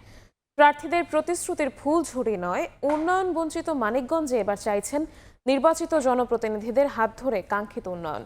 জনগণের প্রত্যাশার সে খবর জানাচ্ছেন সহকর্মী মোহাম্মদ ইউসুফ আলী। আমরা রয়েছি মানিকগঞ্জ 1 আসনের শিবালয়ের চায়ের আড্ডায়। আমরা ভোটারদের প্রত্যাশা জানার চেষ্টা করব। আমাদের নদী ভাঙন এলাকা, আমরা চাই নদীটা ভরট হোক, নদী ভরট হোক, রাস্তাঘাট ভালো হোক, যে জনগণের কাজ করবো তারাই আমরা চাই। শিবালয় থেকে পাটের ভিতরে রাস্তাটা এইটাই আমরা উন্নত চাই। আমরা চাই যে সরকার ভালো কাজ করবে সেই সরকারকে চাই। এই যে রাস্তাটা হইতেছে না, এই যে রাস্তাটা ইট বিজি দিচ্ছে, হয় না, এই তো আমাদের আশা। তাছাড়া কি যে সরকারি আসুক, কৃষকের দিকে কেউ তাকায় না। এবার কৃষকের দিকে যে তাকাইবো আমরা তারই ভোট দেব। কৃষি কাছে যারা কাজ করি আমরা, তখন মনে করেন অনেক কিছু তো দাম পাওয়া যায় না। রাস্তাঘাটের জন্য ভালো যে কাজ করবে তাকে জন্য আমরা দরকার তাকে দেয়। ন্যায্য মূল্যে আমরা সার চাই, ভালো একটা প্রার্থী চাই, যে প্রার্থী আমাদের কথা শুনবে, আমাদের কৃষকের দাবি মানবে। চট্টগ্রামে দেশি বিদেশি 99টি অস্ত্রসহ শতাধিক সন্ত্রাসী ও ডাকাতকে গ্রেফতার করেছে কোস্টগার্ড। মঙ্গলবার চট্টগ্রাম কার্যালয়ে এ নিয়ে সংবাদ সম্মেলন করে কোস্টগার্ড পূর্ব জোন।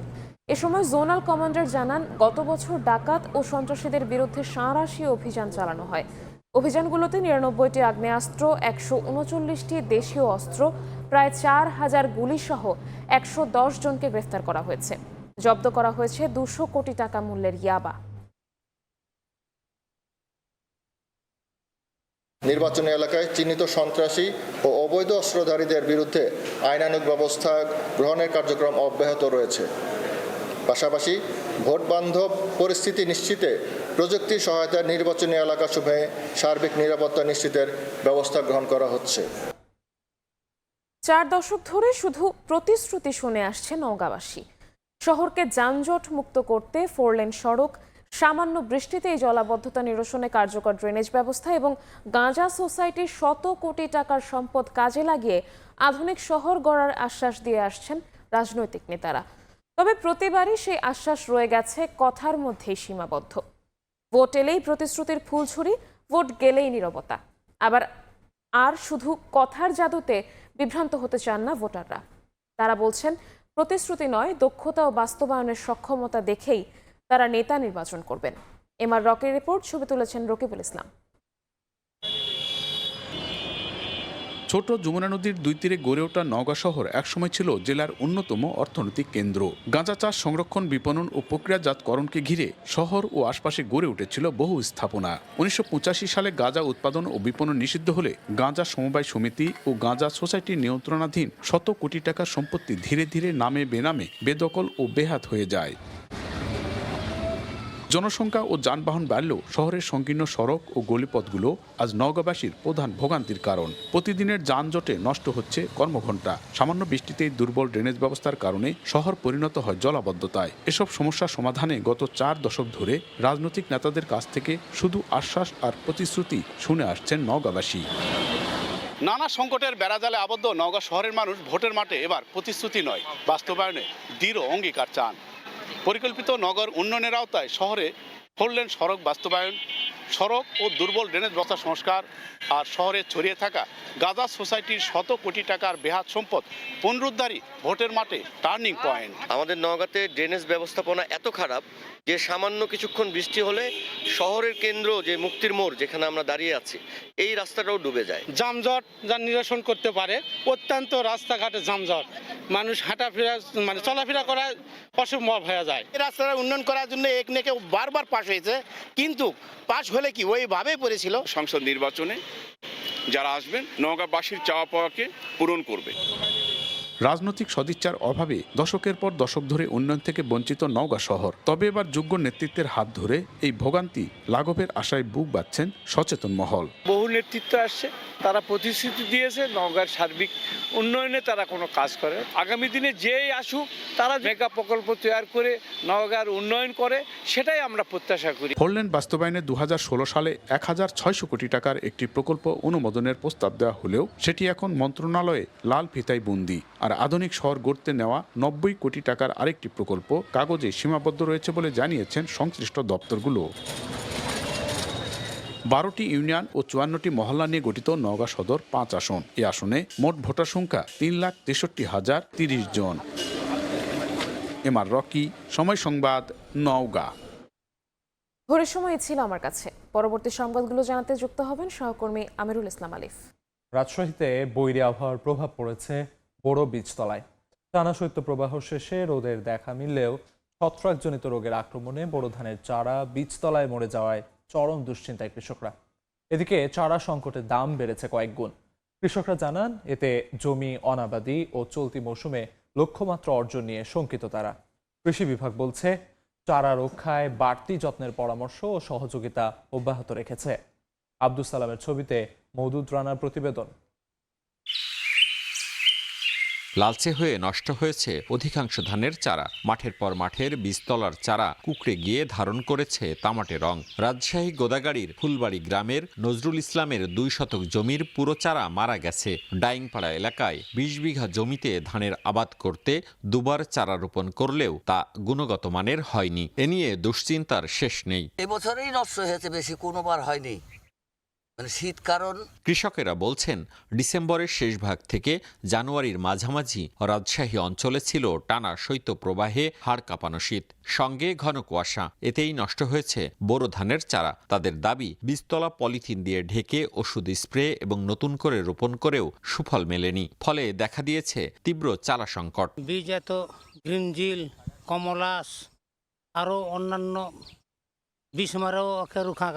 সংকটের কারণে চারার দাম বেড়েছে কয়েক গুণ। অনেকে বাড়তি খরচে নতুন করে রোপণ করলেও তা প্রয়োজনের তুলনায় কম। এতে জমি অনাবাদি থাকার শঙ্কা কৃষকদের। ধান বাড়ার কারণ হলো বীজ মারা গেছে, চারা মারা গেছে, তার নেই। কৃষকরা ঠিক মতো চারা পাচ্ছে না, দাম বেশি, অনেকে কিনতে পারছে না। চারার দাম এখন, চারা তো টাকা দিয়ে কিনলেও পাচ্ছি না চারা। কৃষি কর্মকর্তাদের দাবি তাদের পরামর্শ ও সহযোগিতায় খুব বেশি ক্ষতি হবে না কৃষকের। আশা করা যায় যে যে সমস্যাটা একটু হয়েছে, তো এটা খুব একটা বড় যে আমাদের যে লক্ষ্যমাত্রা সেটা অর্জনে এতটা সমস্যা হবে না। কৃষি বিভাগ জানিয়েছে রাজশাহীতে 3,450 হেক্টর জমিতে চারা উৎপাদনের লক্ষ্যমাত্রা থাকলেও বীজতলা রয়েছে 3,000 হেক্টর জমিতে। বরেন্দ্র অঞ্চলে পানি সংকটের কারণে বোরো চাষ নিরুৎসাহিত করা হচ্ছে বলেও দাবি কর্মকর্তাদের। মওদুদ রানা, সময় সংবাদ, রাজশাহী। মুন্সিগঞ্জে সবজির হাট তাজা সবজিতে ভরপুর। টাটকা সবজি কিনতে ক্রেতাদের ভিড়। মুন্সিগঞ্জে আছেন রিপোর্টার নাসির উদ্দিন উজ্জ্বল, সরাসরি যাচ্ছি তার কাছে।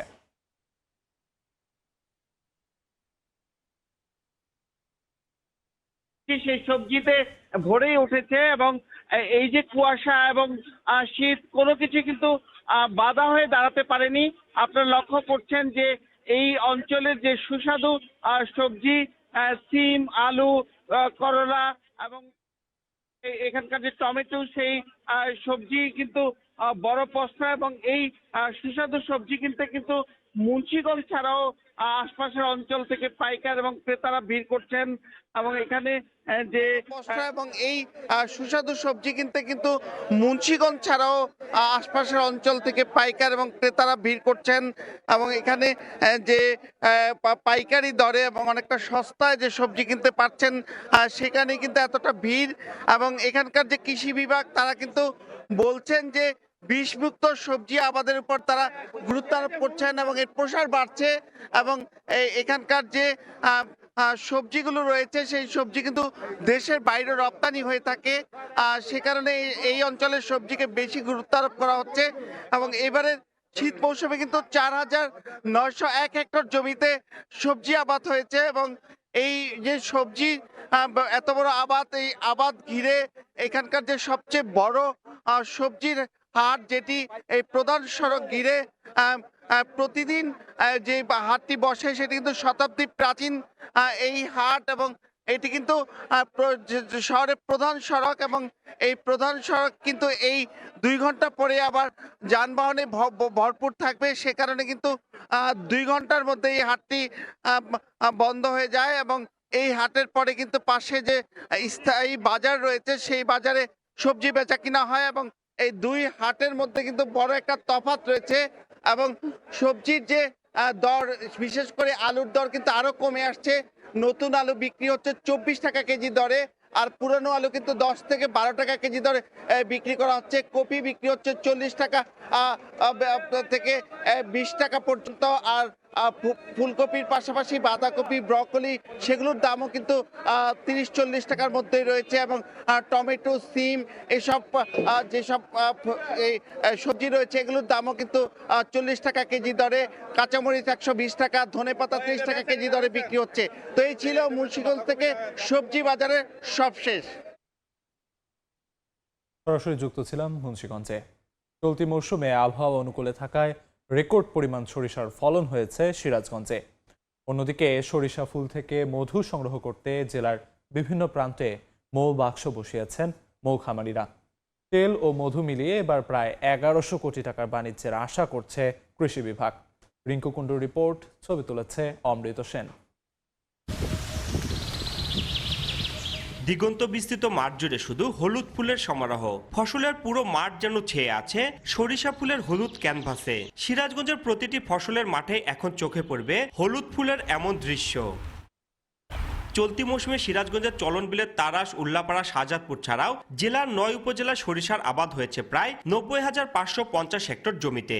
আবহাওয়া অনুকূলে থাকায় প্রতি বিঘায় 5 থেকে 6,000 টাকা খরচ করে বিঘা প্রতি 6 থেকে 7 মণ সরিষা পাওয়ার আশা করছে কৃষকেরা। বাজারে আশানুরূপ দাম পেলে এবছরও ভালো লাভের আশা তাদের। বিঘা প্রতি সরিষা 6 মণ 6.5 মণ পাবো। আমি 3-4 বিঘা লাগাইছি, আপনার হয়তো 7 থেকে 6 মণ এরকম ফলনের একটা আশা করছি। গত বছরের তুলনায় আশা করি এবার ফলন ভালো হবে। মৌবক্স স্থাপন করার পরে মাছিগুলো পরাগান ঘটায়, বিধায় সরিষার ফলন বৃদ্ধি পায়। এদিকে সরিষা ফুল থেকে মধু সংগ্রহে ব্যস্ত সময় পার করছে মৌয়ালরা। জেলার বিভিন্ন ফসলের মাঠে প্রায় 3000 মৌবক্স বসিয়ে মধু সংগ্রহ করছে 2 শতাধিক মৌয়াল। মৌসুমের শুরুতে আবহাওয়া কিছুটা খারাপ থাকলেও তা কাটিয়ে ওঠায় মধুর উৎপাদন বেড়েছে। তবে শক্তিশালী বাজার কাঠামো না থাকায় সিন্ডিকেটের কবলে পড়েছেন মধু খামারিরা। আশা করতেছি সামনে যে দিন কয়টা আছে এই কয়টা দিন যদি ভালো থাকে আমাদের সব ক্ষতিপূরণ হওয়া মোটামুটি আমরা লাভবান হব। পরিশ্রম করি কিন্তু মধুর দাম সঠিক পাই না সিন্ডিকেটের কারণে। আমাদের সরকারের কাছে আকুল আবেদন মধুর সঠিক দাম পাওয়ার। সরিষার আবাদ বাড়াতে বীজ ও সার প্রদান এবং মধুর উৎপাদন বাড়াতে সার্বিক সহায়তার কথা জানিয়েছে স্থানীয় কৃষি বিভাগ। এবছর আমরা প্রায় 11,800 জন কৃষককে প্রণোদনার মাধ্যমে এখানে সরিষার আওতায় নিয়ে আসছি। আমরা আশা রাখতেছি এই বছর আবহাওয়া অনুকূলে থাকে মধু উৎপাদন গত বছরের চেয়ে বেশি হবে। সিরাজগঞ্জে 1.5 লাখ টন সরিষা ও 400 টন মধু উৎপাদনের লক্ষ্যমাত্রা নির্ধারণ করা হয়েছে, যার বাজার মূল্য দাঁড়ায় প্রায় 1100 কোটি টাকা। রিঙ্কু কুণ্ডু, সময় সংবাদ, সিরাজগঞ্জ। খাবারে হাঁকডাকে সরগরম বাইপাইল মৎস্য আড়ত, মিলছে বিভিন্ন ধরনের দেশীয় সামুদ্রিক মাছ। বিস্তারিত জানাতে সরাসরি যুক্ত হচ্ছেন রিপোর্টার মুজাফফর হোসেন জয়। চলে যাচ্ছি তার কাছে।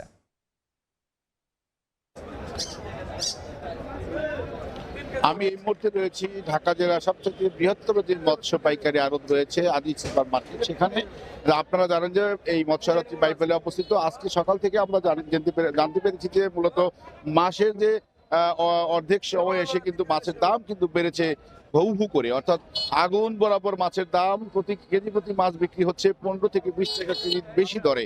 পাইকার এবং যারা মৎস্যজীবী রয়েছেন তারা বলছেন যে মূলত যে এই মৌসুমে খাল বিল শুকিয়ে যাওয়ায় অনেক খালের মাছ ধরা হয়ে গিয়েছে, যার ফলে মাছের যে যোগান সেই যোগান অনেকটা কম থাকায় কিন্তু মাছের দাম বৃদ্ধি পেয়েছে। একই সাথে ইলিশ মাছের দামও আমরা জানতে পেরেছি যে কেজি প্রতি প্রায় 100 থেকে 150 টাকা করে বৃদ্ধি পেয়েছে। বিশেষ করে ইলিশ মাছ না পাওয়াতে কিন্তু জাটকা মাছ আকৃতির মাছগুলো এই বাজারে বিক্রি হচ্ছে।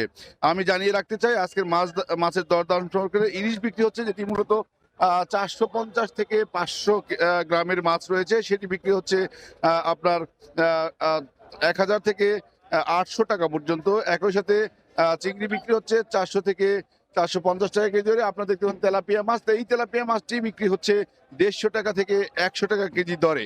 একই সাথে রুই মাছ বিক্রি হচ্ছে 180 থেকে 220 টাকা কেজি দরে। বড় রুই বিক্রি হচ্ছে 220 টাকা থেকে 400 টাকা কেজি দরে। কাতল মাছ বিক্রি হচ্ছে ছোট আকৃতির 180 টাকা কেজি দরে। বড় আকৃতির কাতল মাছ বিক্রি হচ্ছে 250 টাকা থেকে 300 টাকা কেজি দরে। একই সাথে পাঙ্গাস মাছ সেটি বিক্রি হচ্ছে 150 থেকে 160 টাকা কেজি দরে। আমি আগেই বলেছি যে মূলত মাছের আকার আকৃতি এবং ভেদে কিন্তু মাছের দর দাম হেরফের করছে। সেক্ষেত্রে ছোট মাছ অনেকটাই বেশি দামে এবং বড় মাছ অনেকটাই বেশি দামে এবং ছোট মাছ অনেকটা কম দামে বিক্রি হচ্ছে। বলতে চাই শিং মাছ যেটি রয়েছে চাষের, সেটি বিক্রি হচ্ছে 250 থেকে 300। সরাসরি যুক্ত ছিলাম সাভারের বাইপাইল মৎস্য আড়তে। যশোরে জমি নিয়ে বিরোধের জেরে 2 জন নিহত হয়েছেন। প্রথমে রফিকুল নামের এক ব্যক্তি কুপিয়ে জখম করে পলাশ নামে এক ব্যক্তিকে। ঢাকায় নেয়ার পথে তিনি মারা যান। এ খবরে পরে জনতা পলাশকে গণপিটুনি দিলে তিনিও নিহত হন। মঙ্গলবার বিকেলে চৌগাছা উপজেলার সলুয়া বাজারে ঘটে এ ঘটনা। 2 বছর আগে যশোর সদর উপজেলার জগহাটি গ্রামের পলাশের কাছ থেকে 8 শতক জমি ক্রয় করেন একই গ্রামের রফিকুল ইসলাম। সম্প্রতি সেই জমি ফেরত চাইলে বাজার মূল্যের টাকা দাবি করেন রফিকুল, কিন্তু পলাশ আগের বিক্রয় মূল্যেই জমি ফেরত নিতে চাইলে তাদের মধ্যে বিরোধ চরমে পৌঁছে। এরই জেরে মঙ্গলবার বিকেলে সলুয়া বাজারে রফিকুলকে একা পেয়ে ধারালো অস্ত্র দিয়ে কুপিয়ে গুরুতর জখম করে পলাশ। এ সময় বাজারে উত্তেজনা ছড়িয়ে পড়লে স্থানীয় জনতা পলাশকে গণপিটুনি দেয়। পলাশ দা বের করে ওরে কোপ দিয়ে যখন দিয়েছে দৌড় মারছিল, কামড়ে ঘরে উঠছে, ওখানে যে ওরে কোপায়ে জখম করে মারছে। সদর হসপিটালে ডাক্তাররা দেখে বললো কি যে ভাই আমরা পারবো না, আমরা ঢাকা মেডিকেলে রিফার করছি, আপনি ঢাকা মেডিকেলে নিয়ে যান। এদের জমি জমা সংক্রান্ত একটা প্রবলেম ছিল। এই প্রবলেমটাকে এর বিরোধী পক্ষ এই যে একে হত্যা করেছে, তখন গ্রামের প্রতি লোকগুলো খেপে যে ওরে আপনার গণপিটুনিতে ও মারা গেছে। গুরুতর আহত অবস্থায় দুজনকেই যশোর জেনারেল হাসপাতালে নেওয়া হয়। সেখানে চিকিৎসাধীন অবস্থায় পলাশ মারা যান। পরে রফিকুল ইসলামকে উন্নত চিকিৎসার জন্য ঢাকায় নেয়ার পথে তিনিও মারা যান। কুপিয়ে জখম একজন রোগী রফিকুল, উনি আমাদের এখানে জরুরি বিভাগে আসে 4:45টার দিকে। তার অবস্থা অত্যন্ত সংকটাপন্ন। আসার পরপরই আমরা তাকে দেখে তৎক্ষণাৎ সার্জারি বিভাগে ভর্তি করে দিই। পরবর্তীতে জানা গেছে যে রোগীকে সার্জারি বিভাগ থেকে ঢাকাতে রেফার করা হয়েছে। আর তার কিছুক্ষণ পরে আর একজন গুরুতর জখমের রোগী আহত অবস্থায় পুলিশ তাকে সঙ্গে করে আমাদের জরুরি বিভাগে নিয়ে আসে। আসার পরপরই আমি তাকে দেখে মৃত পাই। পুলিশ ঘটনাস্থল পরিদর্শন করেছে। ঘটনার পর এলাকায় চরম উত্তেজনা বিরাজ করছে। সময় সংবাদ, যশোর। নারায়ণগঞ্জে একটি কারখানায় লোহা গলানোর বাট্টি বিস্ফোরণের ঘটনায় একজন নিহত হয়েছেন, আহত হয়েছেন আরও একজন। সোমবার রাতে রূপগঞ্জের মৈকুলি এলাকায় বিক্রমপুর স্টিল মিলস কারখানায় লোহা গলানোর সময় বাট্টি বিস্ফোরণ হয়। এ সময় কারখানায় থাকা আলম হোসেন ও বরকত নামে 2 জন শ্রমিক দগ্ধ হন। তাদের উদ্ধার করে রাতেই জাতীয় বার্ন ইনস্টিটিউটে নিয়ে গেলে ভোরে আলম হোসেন মারা যান। গাইবান্ধার পলাশবাড়িতে বৃদ্ধ বাবা মাকে নির্যাতন ও বাড়ি থেকে বের করে দেওয়ার অভিযোগে ছেলে হাসানুর রহমানকে গ্রেফতার করেছে পুলিশ। মঙ্গলবার সকালে উপজেলার ঝালিঙ্গি গ্রামের নিজ বসতবাড়ি থেকে অভিযুক্তকে গ্রেফতার করা হয়। পুলিশ জানায় বৃদ্ধ মাহবুব ইসলাম ও হাসনা বেগম দম্পতির একমাত্র ছেলে হাসানুর ও পুত্রবধূ জমি লিখে দিতে নিয়মিত নির্যাতন করে আসছিল। নির্যাতনে মাহবুব ব্রেন স্ট্রোক করলে কৌশলে জমি লিখে নেয় ছেলে। সামান্য সুস্থ হয়ে জমি লিখে নেওয়ার কারণ জানতে চাইলে গত 7 জানুয়ারি তাদের বাড়ি থেকে বের করে দেয় ছেলে ও স্কুল শিক্ষিকা পুত্রবধূ। চাঁপাইনবাবগঞ্জে নিখোঁজের 17 দিন পর পদ্মা নদী থেকে গরু ব্যবসায়ীর অর্ধগলিত মরদেহ উদ্ধার করা হয়েছে। পুলিশ জানায় মঙ্গলবার বিকেলে সদর উপজেলার আলাতুলি ইউনিয়নের গোদাগাড়িহাট পাড়া ঘাট থেকে মরদেহটি উদ্ধার করা হয়। এর আগে গত 3 জানুয়ারি রাতে নিখোঁজ হন গোলকাজুল। এ ঘটনায় 8 জানুয়ারি নিখোঁজ গোলকাজুলের স্ত্রী বাদী হয়ে কার্যক্রম নিষিদ্ধ 2 আওয়ামী লীগ নেতাসহ 8 জনের নাম উল্লেখ করে মোট 16 জনের বিরুদ্ধে অপহরণের মামলা দায়ের করেন। এ ঘটনায় একজনকে আটক করেছে পুলিশ। পঞ্চগড়ে ট্রাক 3 হুইলারের মুখোমুখি সংঘর্ষে 2 জন নিহত হয়েছেন, শিশুসহ আহত 6 জন। স্থানীয়রা জানান মঙ্গলবার বিকেলে দেবীগঞ্জ উপজেলার শহর থেকে যাত্রীসহ একটি 3 হুইলার বোদা উপজেলার শহরের দিকে যাচ্ছিল। এ সময় 3 হুইলারটি চন্দনবাড়ি বাজার এলাকায় পৌঁছলে ব্যাটারি চালিত ভ্যানকে পাশ কাটাতে গিয়ে বোদা থেকে আসা দেবীগঞ্জগামী একটি পাথর বোঝাই ট্রাকের সাথে মুখোমুখি সংঘর্ষ হয়। এতে ঘটনাস্থলে কৈটালি বর্মন নামে এক নারীর মৃত্যু হয়। হাসপাতালে নেয়ার পর আরও এক নারী মারা যান। পরের সময় আরও থাকছে, খামেনির দিকে আগ্রাসনের হাত বাড়ালে ভয়ঙ্কর পরিণতি, হুঁশিয়ারি তেহরানের। সর্বোচ্চ নেতার ওপর হামলা ইসলামী বিশ্বের বিরুদ্ধে যুদ্ধ ঘোষণার শামিল, ইরানের সতর্কবার্তা। নারায়ণগঞ্জের রূপগঞ্জে এশিয়ান হাইওয়ে সড়কে আন্ডারপাস নির্মাণের দাবিতে মানববন্ধন হয়েছে। মঙ্গলবার সকালে কালাদি এলাকায় জড়ো হন এলাকাবাসী।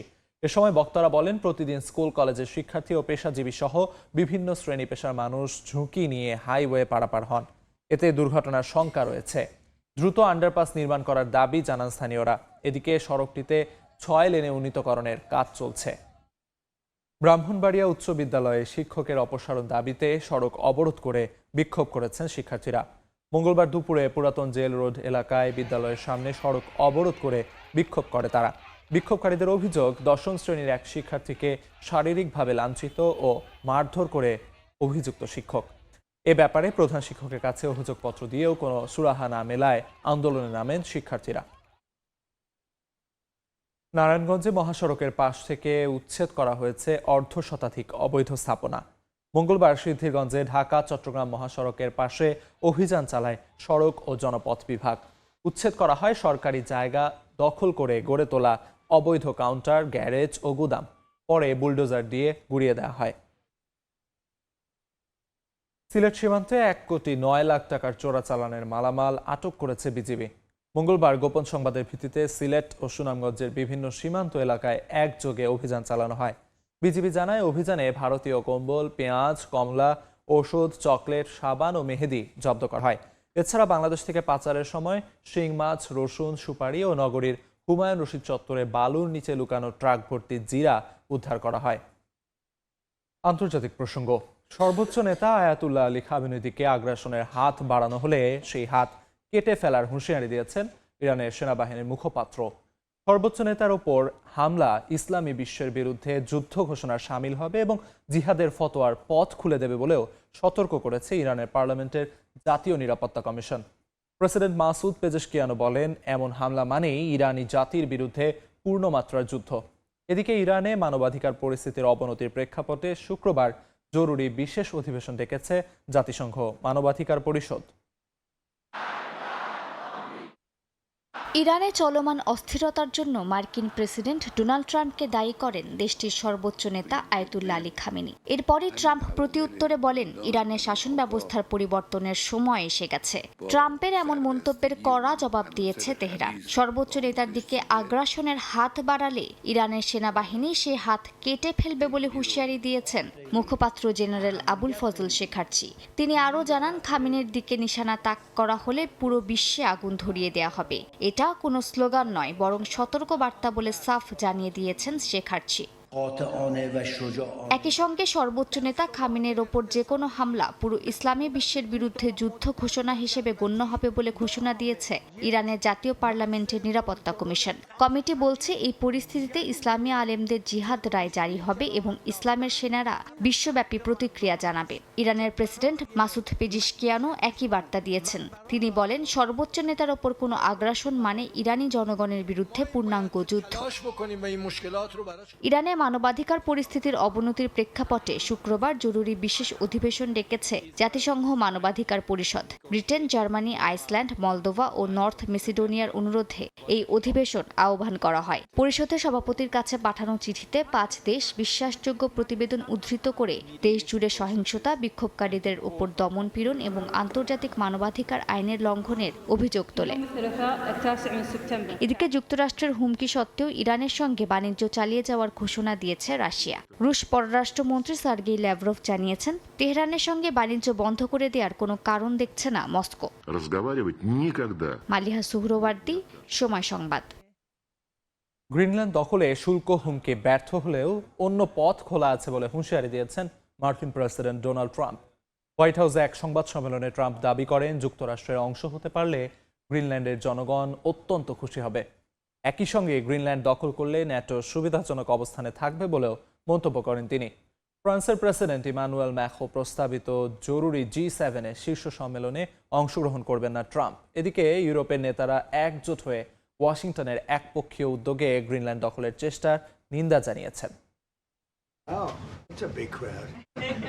মার্কিন প্রেসিডেন্ট হিসেবে শপথ নেয়ার 1 বছর উপলক্ষে হোয়াইট হাউসে এক বিশেষ সংবাদ সম্মেলনের আয়োজন করেন ডোনাল্ড ট্রাম্প। এ সময় গ্রিনল্যান্ড দখলে তিনি কতদূর পথ পাড়ি দিতে প্রস্তুত এমন প্রশ্নের জবাবে ট্রাম্প বলেন, সময় হলে সব জানা যাবে। সুপ্রিম কোর্ট যদি তার শুল্ক পরিকল্পনার বিরোধিতা করে তবে তিনি অন্য পথ ব্যবহারের ইঙ্গিত দেন। ট্রাম্প দাবি করেন, গ্রিনল্যান্ড যুক্তরাষ্ট্রের অধীনে গেলে পশ্চিমা সামরিক জোট ন্যাটো সুবিধাজনক অবস্থানে থাকবে। এছাড়া তিনি এও জানান, গ্রিনল্যান্ডের জনগণ যুক্তরাষ্ট্রের অংশ হতে পারলে অত্যন্ত খুশি হবে। এদিকে ফ্রান্সের প্রেসিডেন্ট ইমানুয়েল ম্যাক্রোর পাঠানো একটি ব্যক্তিগত বার্তার স্ক্রিনশট সামাজিক যোগাযোগ মাধ্যমে প্রকাশ করেছেন যুক্তরাষ্ট্রের প্রেসিডেন্ট ডোনাল্ড ট্রাম্প। সেই বার্তায় ম্যাক্রো বলেছেন, সুইজারল্যান্ডের দাভোস শহরে ওয়ার্ল্ড ইকোনমিক ফোরামের বৈঠকের পর বৃহস্পতিবার প্যারিসে G7 সদস্য দেশগুলোকে নিয়ে একটি বৈঠকের আয়োজন করতে পারেন তিনি। সেখানে ইউক্রেন, ডেনমার্ক ও রাশিয়ার প্রতিনিধিদের আমন্ত্রণ জানাবেন। এরপর প্যারিসে ট্রাম্পকে নৈশভোজের আমন্ত্রণ জানান তিনি। গ্রিনল্যান্ড ইস্যুতে অন্যান্য সব বৈঠকে অংশ নিলেও G7 এর জরুরি সম্মেলনে অংশ নেবেন না বলে সাফ জানিয়ে দিয়েছেন ট্রাম্প। গ্রিনল্যান্ডের প্রধানমন্ত্রী জেন্স ফ্রেডরিক নিলসেন বলেছেন, আর্কটিক অঞ্চলকে সামরিকভাবে দখল করা সম্ভব হবে না, তবে প্রস্তুতি নেওয়া জরুরি। তিনি বলেন, বৈশ্বিক সম্পর্ক ও ডেনমার্ক, ন্যাটো ও ইউরোপীয় ইউনিয়নের সঙ্গে ঘনিষ্ঠ সহযোগিতা বজায় রাখা অপরিহার্য। সামরিকভাবে দখলে নেওয়ার সম্ভাবনা কম হলেও তা পুরোপুরি বাদ দেওয়া যাবে না। বিপরীত দিকের নেতা স্পষ্টভাবে জানিয়েছেন যে এটি বাতিল হয়নি, তাই আমাদের অবশ্যই সবকিছুর জন্য প্রস্তুত থাকতে হবে। তবে আমরা জোর দিয়ে বলতে চাই যে গ্রিনল্যান্ড পশ্চিমা জোট ন্যাটোর অংশ এবং যদি পরিস্থিতি আরো উত্তেজিত হয় তাহলে তার প্রভাব সমগ্র বিশ্বের উপর পড়বে। যুক্তরাষ্ট্রের একপক্ষীয় উদ্যোগে গ্রিনল্যান্ড দখলের চেষ্টা জোরদার হওয়ার পর ইউরোপের নেতারা একজোট হয়ে নিন্দা জানিয়েছেন। ডেনমার্কের প্রধানমন্ত্রী মেটে ফ্রেডরিকসেন পার্লামেন্টে বলেছেন, রাজনৈতিক, নিরাপত্তা, বিনিয়োগ ও অর্থনৈতিক বিষয় নিয়ে আলোচনা করা সম্ভব, তবে সার্বভৌমত্ব, জাতীয় পরিচয়, সীমানা ও গণতন্ত্র নিয়ে কোনো দর কষাকষি হবে না। ফ্রান্সের প্রেসিডেন্ট ইমানুয়েল ম্যাক্রো যুক্তরাষ্ট্রকে বুলি বা হঠকারী হিসেবে সম্বোধন করেছেন। কানাডার প্রধানমন্ত্রী মার্ক কার্নি গ্রিনল্যান্ডের ভবিষ্যৎ নির্ধারণের একক অধিকার সংরক্ষণে ডেনমার্কের সঙ্গে দৃঢ় সহমত পোষণ করেন। মালিহা সুহরওয়ার্দী, সময় সংবাদ। যুদ্ধবিরতির পর প্রথমবারের মতো গাজার বানি সুহেইলা শহরে লিফলেট দিয়ে 70টি ফিলিস্তিনি পরিবারকে এলাকা ছাড়ার নির্দেশ দিয়েছে ইসরায়েলি বাহিনী। একই শহরে ইসরায়েলি বাহিনীর গুলিতে 2 জন আহত হয়েছেন। এছাড়া গাজা সিটিতে তীব্র ঠান্ডায় এক শিশুর মৃত্যু হয়েছে। গাজায় নীরবে ছড়িয়ে পড়ছে এক প্রাণঘাতী শ্বাসযন্ত্রজনিত ভাইরাস। ইনফ্লুয়েঞ্জা বা কোভিড-19-এর নতুন ধরন বলে সন্দেহ করছেন চিকিৎসকরা। এদিকে গাজার বোর্ড অব পিস জাতিসংঘের চেয়ে বেশি কার্যকর হবে বলে দাবি করেছেন মার্কিন প্রেসিডেন্ট ডোনাল্ড ট্রাম্প। 3 মাসের ছোট্ট কন্যা সন্তান সাথাকে হারিয়ে শোকে পাগল প্রায় মা। তার স্মৃতি হাতড়ে বেড়াচ্ছেন অসহায় এই মা। তীব্র ঠান্ডায় চোখের সামনে প্রিয় সন্তানের মৃত্যু কোনোভাবেই মেনে নিতে পারছেন না। মঙ্গলবার গাজা সিটির দারাজ এলাকায় একটি অস্থায়ী তাঁবুতে ঠান্ডাজনিত কারণে মারা যায় শিশু সাথা আবু জারাত। আল আহলি হাসপাতালে নেয়ার পর চিকিৎসকরা তাকে মৃত ঘোষণা করেন। যুদ্ধে ঘরবাড়ি ধ্বংস হয়ে যাওয়ায় সাথাদের পরিবার সহ লাখো ফিলিস্তিনি তাঁবু ও ক্ষতিগ্রস্ত ভবনে আশ্রয় নিতে বাধ্য হয়েছে। রাতে তাপমাত্রা 10 ডিগ্রি সেলসিয়াসে নেমে যাওয়ায় কম্বল, গরম কাপড় ও জ্বালানির তীব্র সংকট পরিস্থিতি আরও জটিল করে তুলেছে। এর মধ্যে অব্যাহত আছে দখলদার বাহিনীর নির্বিচার হামলা। মঙ্গলবার গাজা উপত্যকার বিভিন্ন এলাকায় ইসরায়েলি বিমান হামলা ও গুলিবর্ষণের ঘটনা ঘটে। আল জাজিরার প্রতিবেদনে বলা হয়, গাজার খান ইউনিসে বানি সুহেলা শহরে গোলাবর্ষণ চালায় ইসরায়েলি বাহিনী। জাবালিয়ার আলফালুজা এলাকায় ইসরায়েলি বাহিনীর গুলিতে কয়েকজন আহত হন। এদিকে যুদ্ধবিরতির পর বানি সুহেলা এলাকায় ইসরায়েলি বাহিনী বিমান থেকে লিফলেট ফেলে অন্তত 70টি ফিলিস্তিনি পরিবারকে এলাকা ছাড়ার নির্দেশ দেয়। গত 1 মাস ধরে গাজা উপত্যকা জুড়ে দ্রুত ছড়িয়ে পড়ছে এক ধরনের ভাইরাস, যাকে চিকিৎসকরা রূপান্তরিত ইনফ্লুয়েঞ্জা বা কোভিড-19 নতুন ধরন বলে সন্দেহ করছেন। উচ্চ জ্বর, শরীর ব্যথা, তীব্র মাথা ব্যথা ও বমিসহ গুরুতর উপসর্গ দেখা যাচ্ছে। চিকিৎসকরা বলছেন, প্রয়োজনীয় ভ্যাকসিন ও চিকিৎসা সামগ্রী পেলে অনেক প্রাণ বাঁচানো যেত। মার্কিন প্রেসিডেন্ট ডোনাল্ড ট্রাম্পের প্রস্তাবিত গাজা শান্তি পরিষদে যোগ দিতে সম্মত হয়েছে সংযুক্ত আরব আমিরাত ও বেলারুশ। এছাড়া এই পরিষদে যোগ দেওয়ার আমন্ত্রণ পেয়েছে ইসরায়েল, চীন, ইতালি। রাশিয়া ও তুরস্ক পরিষদে যোগ দেওয়ার বিষয়ে এখনও সিদ্ধান্ত দিতে পারেনি। ইউক্রেন ও রাশিয়া উভয়কেই আমন্ত্রণ জানানো হলেও একই বোর্ডে কিয়েভ ও মস্কোর থাকা কল্পনা করা কঠিন বলে জানান জেলেনস্কি। এদিকে গাজার বোর্ড অফ পিস জাতিসংঘের চেয়ে বেশি কার্যকরী হবে বলে মন্তব্য করেছেন মার্কিন প্রেসিডেন্ট ডোনাল্ড ট্রাম্প। মালিহা সুহরওয়ার্দী, সময় সংবাদ। পুরো সময় আরো থাকছে। টি-20 বিশ্বকাপ খেলতে ভারত যাবে না বাংলাদেশ, অযৌক্তিক চাপ দিয়ে বাধ্য করা যাবে না, জানালেন ক্রীড়া উপদেষ্টা। সৌদি আরবে ধীরে ধীরে কমতে শুরু করেছে প্রবাসীদের কর্মসংস্থানের সুযোগ। সর্বশেষ বেসরকারি খাতের বিপণন ও বিক্রয় সহ বেশ কয়েকটি পেশায় সৌদি নাগরিকদের 60% নিয়োগ বাধ্যতামূলক করার সিদ্ধান্ত নিয়েছে দেশটির সরকার। এতে প্রবাসী কর্মীদের চাকরির ভবিষ্যৎ নিয়ে উদ্বেগ বাড়ছে। আরিফুর রহমানের রিপোর্টে বিস্তারিত। সৌদি আরব মধ্যপ্রাচ্যে প্রবাসী বাংলাদেশিদের কর্মসংস্থানের অন্যতম একটি দেশ। বর্তমানে দেশটিতে প্রায় 32 লাখ প্রবাসী বাংলাদেশি কর্মরত আছেন। তবে সৌদি সরকারের নতুন কিছু সিদ্ধান্তে কর্মরত লাখো প্রবাসীর মধ্যে অনিশ্চয়তা ও উদ্বেগ বাড়ছে।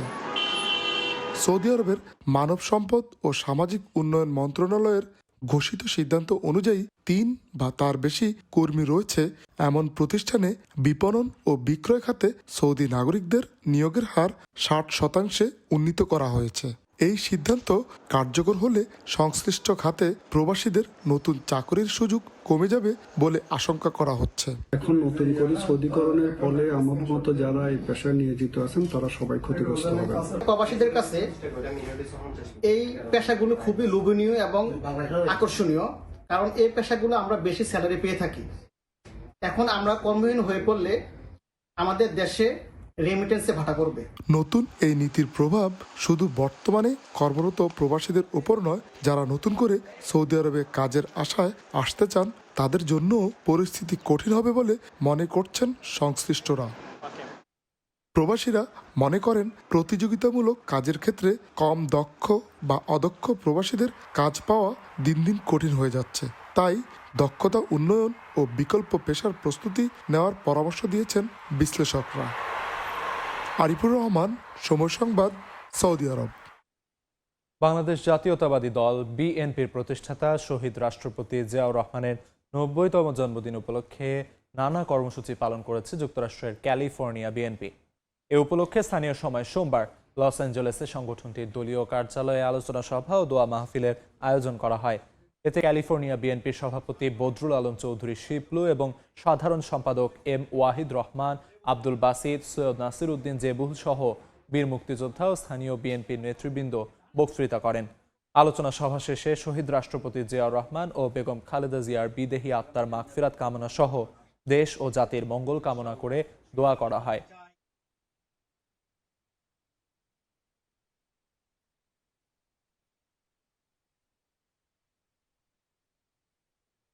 কয়েক দশকের মধ্যে ভারী তুষারপাতে বিপর্যস্ত রাশিয়ার কামচাটকা উপদ্বীপ। এখন পর্যন্ত মারা গেছেন অন্তত 2 জন। বহুতল ভবনের 3য় তলা পর্যন্ত জমে আছে বরফে। বন্ধ ঘোষণা করা হয়েছে স্কুল, জারি করা হয়েছে জরুরি অবস্থা। তীব্র তুষারপাতে বিপর্যস্ত রাশিয়া। 60 বছরের মধ্যে রেকর্ড ভাঙা তুষারপাতে কামচাটকার রাজধানী পেট্রোপাভলস্ক ও কামচাটস্কি এখন যেন বিশাল সাদা মরুভূমি কিংবা পাহাড়ি উপত্যকা। তীব্র শীতকালীন ঝড়ে কার্যত অচল হয়ে পড়েছে জনজীবন। রাস্তাঘাট ও ঘরবাড়ি ঢেকে আছে পুরো বরফে। টানা কয়েকদিনের ভারী তুষারপাতে সৃষ্টি হয়েছে কয়েক মিটার উঁচু তুষারস্তূপ। পেট্রোপাভলস্ক ও কামচাটস্কি শহরে বহুতল ভবনে 2য় এবং 3য় তলা জমে আছে বরফে। রাজধানীতে স্কুল বন্ধ ঘোষণা করা হয়েছে, পাশাপাশি বন্ধ রয়েছে গণপরিবহনও। আবহাওয়াবিদরা সতর্ক করে জানান, কামচাটস্কি ও ইয়েলিজোভস্কি জেলায় আরও ভারী তুষারপাত, কম দৃশ্যমানতা এবং ভেজা বরফ জমে বিপজ্জনক বরফের স্তর তৈরি হতে পারে। তাপমাত্রা 0 থেকে 2 ডিগ্রি সেলসিয়াসের মধ্যে থাকায় রাস্তাঘাট হয়ে উঠছে অত্যন্ত পিচ্ছিল। শহরটিতে তুষারপাতের কারণে এ পর্যন্ত কয়েকজনের মৃত্যুর খবরও পাওয়া গেছে। জরুরি অবস্থা ঘোষণা করেছেন স্থানীয় মেয়র। দেশটির সরকার জানায়, ওখোৎ সাগরে সৃষ্ট একাধিক নিম্নচাপের কারণে দেখা দিয়েছে রেকর্ড পরিমাণ তুষারপাত। শিউলি রোজা, সময় সংবাদ। খেলার খবর। টি-20 বিশ্বকাপ খেলতে ভারত যাবে না বাংলাদেশ। অযৌক্তিক কোনো চাপে ফেলে বাধ্য করা যাবে না বলে সাফ জানিয়েছেন ক্রীড়া উপদেষ্টা ডক্টর আসিফ নজরুল। সচিবালয়ে সাংবাদিকদের তিনি বলেন, অতীতে নিরাপত্তা ইস্যুতে ভারত ও পাকিস্তানের ম্যাচের ভেন্যু পরিবর্তন করা হয়েছিল। এবার বিশ্ব ক্রিকেট নিয়ন্ত্রক সংস্থা কেন পারবে না সে প্রশ্ন তুলেছেন ক্রীড়া উপদেষ্টা। টি-20 বিশ্বকাপের প্রস্তুতিতে ব্যস্ত অংশ নেয়া দলগুলো। সূচি অনুযায়ী আগামী 7 ফেব্রুয়ারি কলকাতায় ওয়েস্ট ইন্ডিজের বিপক্ষে প্রথম ম্যাচ খেলার কথা টাইগারদের, অথচ পেন্ডুলামের মতো দুলছে বিশ্বকাপে বাংলাদেশের অংশগ্রহণের ভাগ্য। মুস্তাফিজ ইস্যুতে গত 4 জানুয়ারি নিরাপত্তা ঝুঁকিতে ভারতে বিশ্বকাপ খেলতে যেতে অস্বীকৃতি জানায় বিসিবি। আইসিসির সঙ্গে মেল চালাচালি সভা হয়েছে এ নিয়ে বেশ কয়েক দফা। ঢাকায় গত শনিবারের সভাতেও আসেনি ইতিবাচক কোনো সিদ্ধান্ত। গ্রুপ পরিবর্তন বা বিকল্প ভেন্যু কোনো অনুরোধই আমলে নেয়নি আইসিসি। ভারতে নিরাপত্তা ঝুঁকির যে দাবি বিসিবি জানিয়েছে তা মানতে নারাজ বিশ্ব ক্রিকেটের নিয়ন্ত্রক সংস্থা। এ অবস্থায় গত শনিবার ক্রিকেট বিষয়ক গণমাধ্যম খবর প্রকাশ করে, আইসিসি বাংলাদেশের দাবি মেনে না নেয় বিকল্প দল হিসেবে ভাবা হচ্ছে স্কটল্যান্ডকে। তবে একদিন পরই সে খবর গুজব বলে উড়িয়ে দেয় বিবিসি। তবে অযৌক্তিক চাপের মুখে ফেলে বাংলাদেশকে ভারতে যেতে বাধ্য করতে পারবে না আইসিসি, এমনটাই হুঁশিয়ারি দিয়েছেন যুব ও ক্রীড়া উপদেষ্টা আসিফ নজরুল। যদি আইসিসি ভারতীয় বোর্ডের কাছে মাথা নত করে আমাদের উপর চাপ সৃষ্টি করে, অযৌক্তিক কোনো শর্ত চাপায় দেয়, আমরা সেই অযৌক্তিক শর্ত মানব না। এর আগে এশিয়া কাপ ও চ্যাম্পিয়ন্স ট্রফিতে ভারত পাকিস্তানের রাজনৈতিক বৈরী সম্পর্কের কারণে ভেন্যু পরিবর্তনে বাধ্য হয়েছিল আইসিসি ও এসিসি। এবার তাহলে ভেন্যু পরিবর্তন করলে সমস্যা কোথায় সে প্রশ্নও তোলেন যুব ও ক্রীড়া উপদেষ্টা। এর আগে এমন উদাহরণ আছে, পাকিস্তানে ভারত খেলতে যাবে না বলেছে, আইসিসি ভেন্যু চেঞ্জ করেছে। আমরা অত্যন্ত লজিক্যাল কারণে ভেন্যু চেঞ্জের কথা বলেছি। আমাদেরকে অযৌক্তিক প্রেসার প্রয়োগ করে, অযৌক্তিক চাপ সৃষ্টি করে আমাদেরকে ভারতে খেলাতে বাধ্য করা যাবে না। ভারতে না যাওয়ার সিদ্ধান্তে অনড় বিসিবি। এ বিষয়ে শিগগিরই চূড়ান্ত সিদ্ধান্তের পথে আসতে হবে দুপক্ষকেই। পারভিন আক্তার, সময় সংবাদ, ঢাকা। বিশ্বকাপে বাংলাদেশ দল যাবে কি যাবে না, গেলে কোথায় যাবে, কারা হবে প্রতিপক্ষ, আসর শুরুর 15 দিন আগেও কিছুই জানে না টাইগার অধিনায়ক লিটন দাস। বিশ্ব আসরের আগে এমন পরিস্থিতিতে রীতিমতো হতাশ ক্যাপ্টেন। রংপুর রাইডার্সের হয়ে এলিমিনেটরে ম্যাচ হারার হতাশা ছাপিয়েও যা বড় হয়ে উঠল প্রেস কনফারেন্সে। কিন্তু কোনো উত্তরই তো জানা নেই লিটনের, তাই নো কমেন্টস, আর কি বলবো এসব বলেই লুকাতে চাইলেন নিজের হতাশা। তবে সুযোগ পেলে যে খেলতে চান সেই উৎসাহটা লুকাননি এলকেডি। আপনি কি শিওর আমরা ওয়ার্ল্ড কাপ খেলতে যাচ্ছি? আপনিও জানেন না, আমিও জানি না, সেম পেজে আছে, তো ওইটা প্রসঙ্গই বাদ। জানি না, এটা কোনো অ্যান্সার নেই। আই ডোন্ট নো, বাট হয়নি আমার সাথে। No comment. সেফ না, সেফ না, সেফ না, নো অ্যান্সার। বিশ্বকাপ নিয়ে প্রশ্নগুলোতে এভাবেই নিজের গা বাঁচিয়ে গেলেন টাইগার ক্যাপ্টেন। বলবার যে খুব বেশি কিছু ছিল তাও কিন্তু নয়। হতাশা লুকিয়ে বাস্তবতা সামলে যতটুকু বলা যায় চেষ্টা করেছেন লিটন। বিশ্বকাপ যে কোনো ক্রিকেটারের ক্যারিয়ারের সবচেয়ে আরাধ্য টুর্নামেন্ট। পুরো বিশ্ব তাকিয়ে থাকে যে আসরের জন্য। সারা দুনিয়া জোড়া ফ্র্যাঞ্চাইজি লিগে আপনি কতটা আকর্ষণীয় মূল্যে বিকোবেন তাও অনেকটা নির্ধারিত হয় এই বিশ্ব আসরগুলোর পারফরমেন্স থেকে। আর সেরকম একটা আসরের 15 দিন আগেও বাংলাদেশ টিমের ক্যাপ্টেন জানেন না তিনি আদৌ বিশ্বকাপ খেলতে যাচ্ছেন কিনা। হতাশা না লুকিয়ে তাই নিজের অসহায়ত্বই মেনে নিলেন লিটন দাস। অনেক কিছুই লাইফে আইডিয়াল না, বাট সার্টেন টাইমে চলে আসলে ওটাকে গ্রহণ করে নিতে হবে। এই যে আমরা এতগুলো T20 ফরম্যাট খেললাম, ম্যাচ খেললাম বিপিএল, এটাও তো আইডিয়াল না, বাট খেলতে তো হচ্ছে। বিশ্বকাপে যাওয়া হবে কি হবে না তা এখনো নিশ্চিত নয়, কিন্তু বিপিএল দিয়ে যে প্রস্তুতি হয়েছে তা কি যথেষ্ট হলো টিম টাইগারদের জন্য? প্রশ্নটায় একটু কৌশলী ক্যাপ্টেন জানালেন, ম্যাচের মধ্যে থাকায় স্কিল নিয়ে কাজ করার আলাদা কোনো প্রয়োজনীয়তা নেই, কিন্তু মানসিকভাবে উজ্জীবিত হতে কাজে লাগাতে হবে আগামী কটা দিন। আজকে থেকে খেলা শেষ, বিন্দাস থাকবো। এই যে এখন থেকে সুযোগ পাবো, যারা 23 তারিখ থেকে খেলা শেষ করবে, তারপর যদি বিশ্বকাপ হয় 7 তারিখে শুরু হবে, তাহলে 7 আর 23 থেকে 7 14 দিন মেন্টাল অনেক সুযোগ থাকবে আমাদের চিন্তা ভাবনা করার। বিপিএল দিয়ে বিশ্বকাপের প্রস্তুতির কথা বলা হচ্ছে বারবার, কিন্তু টানা ম্যাচে সিলেটের উইকেটের যে হাল ছিল আর শেষ দিকে মিরপুরে গতানুগতিক পিচে কেমন প্রস্তুতি হলো বাংলাদেশের, লিটনের সোজা উত্তর, এটা আদর্শ নয়। T20 জন্য এটা আইডিয়াল উইকেট না, আমি এটুকু বলতে পারি। ওয়ার্ল্ড কাপের জন্য কিনা এটা আমি জানি না। কোয়ালিফায়ার ম্যাচ বেটার উইকেট আশা করছিলাম। T20 ফরম্যাটটা আমি বলবো না যে একদম আইডিয়াল না, বাট কোয়ালিফায়ার ম্যাচ আপনি তো মানে এমন একটা সিচুয়েশনে গেম খেলতেছেন, ডু অর ডাই, আপনি সম্পূর্ণ বলার ফেভারে দিয়ে গেলেন, তাহলে তো ক্রিকেটটা হলো না। আমার মনে হয় বেটার উইকেট বোর্ড টিমে আশা করছিল। ম্যাচ আমরা হারতাম, সমস্যা নেই, বাট ক্রিকেটটা ক্রিকেটের মতন হলে মনে হয় একটু ভালো হতো। নিয়ন মোহাইমিন, সময় Sangbad, Dhaka. Africa cup of নেশনসের ফাইনালে খেলা চলাকালীন দল নিয়ে মাঠ থেকে উঠে যাওয়ায় এবার নিষেধাজ্ঞায় পড়তে যাচ্ছেন সেনেগালের কোচ পাপে থিয়াও। ইউরোপিয়ান গণমাধ্যমগুলোর দাবি, এই কোচকে হয়তো দেখা যাবে না 2026 বিশ্বকাপে সেনেগালের ডাগআউটে। অন্তত 4 থেকে 6 মাসের নিষেধাজ্ঞায় পড়তে পারেন ফাইনালে মাঠ ছাড়া ফুটবলাররাও। এদিকে গ্যালারিতে সমর্থকদের বিশৃঙ্খলা আচরণের জন্য আর্থিক জরিমানার মুখে পড়তে যাচ্ছে federation of Senegalese football. Africa cup of নেশনসে চ্যাম্পিয়ন হয়েও স্বস্তিতে নেই সাদিও মানের সেনেগাল। ফাইনালে অনাকাঙ্ক্ষিত এক ঘটনার জেরে শাস্তির খড়গ নেমে আসতে যাচ্ছে তেরেঙ্গা লায়নদের উপর। মরক্কোর রাবাতে প্রিন্স আবদুল্লাহ স্টেডিয়ামে এক পেনাল্টিকে কেন্দ্র করে উত্তেজনা ধরে রাখতে পারেনি সেনেগালের কোচ পাপে থিয়াও। রেফারির সিদ্ধান্তে ক্ষুব্ধ হয়ে পুরো দল নিয়ে মাঠ ছাড়েন সেনেগালের কোচ। এক সাদিও মানে ছাড়া দলের বাকি সব ফুটবলাররা কোচের নির্দেশ পালন করলে নতুন করে জন্ম হয় বিতর্কের।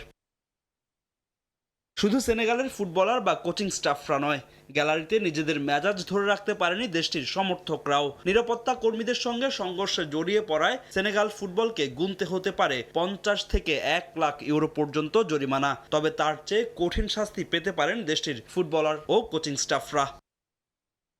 এরই মধ্যে সেনেগালের বিরুদ্ধে কনফেডারেশন অব আফ্রিকান ফুটবলের কাছে অভিযোগ করেছে আয়োজক মরক্কো। এই ম্যাচের সব ভিডিও ফুটেজ দেখে প্রয়োজনীয় ব্যবস্থা নেওয়ার কথা জানিয়েছে কাফ। এই ঘটনার জন্য অন্তত 4 থেকে 6 মাসের নিষেধাজ্ঞায় পড়তে পারেন সেনেগালের কোচ ও মাঠ থেকে উঠে যাওয়া ফুটবলাররা। তবে এই শাস্তি শুধু কাফ অঞ্চলের ম্যাচগুলোতে সীমাবদ্ধ থাকবে নাকি আসন্ন ফিফা বিশ্বকাপেও প্রযোজ্য থাকবে তা এখনো নিশ্চিত করে কিছুই বলা যাচ্ছে না। তবে ইংলিশ গণমাধ্যম দ্য মিররের দাবি, ফুটবলাররা কঠিন শাস্তির মুখে না পড়লেও কঠিন নিষেধাজ্ঞা অপেক্ষা করছে সেনেগালের কোচ পাপে থিয়াওর জন্য। আসন্ন 2026 বিশ্বকাপে তেরেঙ্গা লায়নদের ডাগআউটে হয়তো তাকে নাও দেখা যেতে পারে। এই ঘটনায় সামাজিক যোগাযোগ মাধ্যমে বিবৃতি দিয়েছেন ফিফা সভাপতি জিয়ান্নি ইনফান্তিনো, যেখানে আফকনের শিরোপার জন্য সেনেগালকে অভিনন্দন জানানোর পাশাপাশি মাঠ থেকে উঠে যাওয়ার কড়া সমালোচনা করেন তিনি। এমন ঘটনাকে অগ্রহণযোগ্য বলেছেন ইনফান্তিনো। তার এমন বিবৃতি বলে দিচ্ছে সেনেগালের উপর আসন্ন শাস্তি নিয়ে খুব একটা নমনীয় হবে না ফিফা। ফাহিম ইসলাম, সময় সংবাদ। এ পর্যায়ে শীর্ষ সংবাদগুলো জানিয়ে দিচ্ছি আরেকবার। ক্ষমতায় গেলে করাইল বস্তিবাসীর জন্য আধুনিক ভবন নির্মাণের অঙ্গীকার তারেক রহমানের। সারা দেশে 20,000 কিলোমিটার খাল খননের পরিকল্পনা বিএনপি চেয়ারম্যানের। সবার আগে বাংলাদেশ স্লোগানে বিএনপি নির্বাচনী ইশতেহার। উন্নয়ন ভাবনায় 31 দফায় মূল শক্তি। দুর্নীতিমুক্ত রাষ্ট্র ও কর্মসংস্থানের অঙ্গীকার জামায়াত এনসিপির। ত্রয়োদশ সংসদ নির্বাচনে 298 আসনে লড়বেন 1967 প্রতিদ্বন্দ্বী। আজ প্রতীক পাওয়ার পরই প্রচারণায় নামবেন প্রার্থীরা। ভোটের দিন ঠিক রেখে পাবনা 1-2 আসনের নতুন তফসিল। ইসির বিরুদ্ধে এবার আইনি লড়াইয়ে প্রার্থিতা হারানো বিএনপির 3 নেতা অর্ধশত আসনে দাপিয়ে বেড়াচ্ছেন বিদ্রোহীরা। শেষ পর্যন্ত দলের ডাকে সাড়া দেওয়ার আশায় হাইকমান্ড। এবং চরম নৈরাজ্যের পর অবশেষে এলপিজি আমদানিতে গতি। 2 মাসে আসছে 3.5 লাখ মেট্রিক টন। রমজানের আগেই সংকট কেটে যাওয়ার আশা জ্বালানি উপদেষ্টার।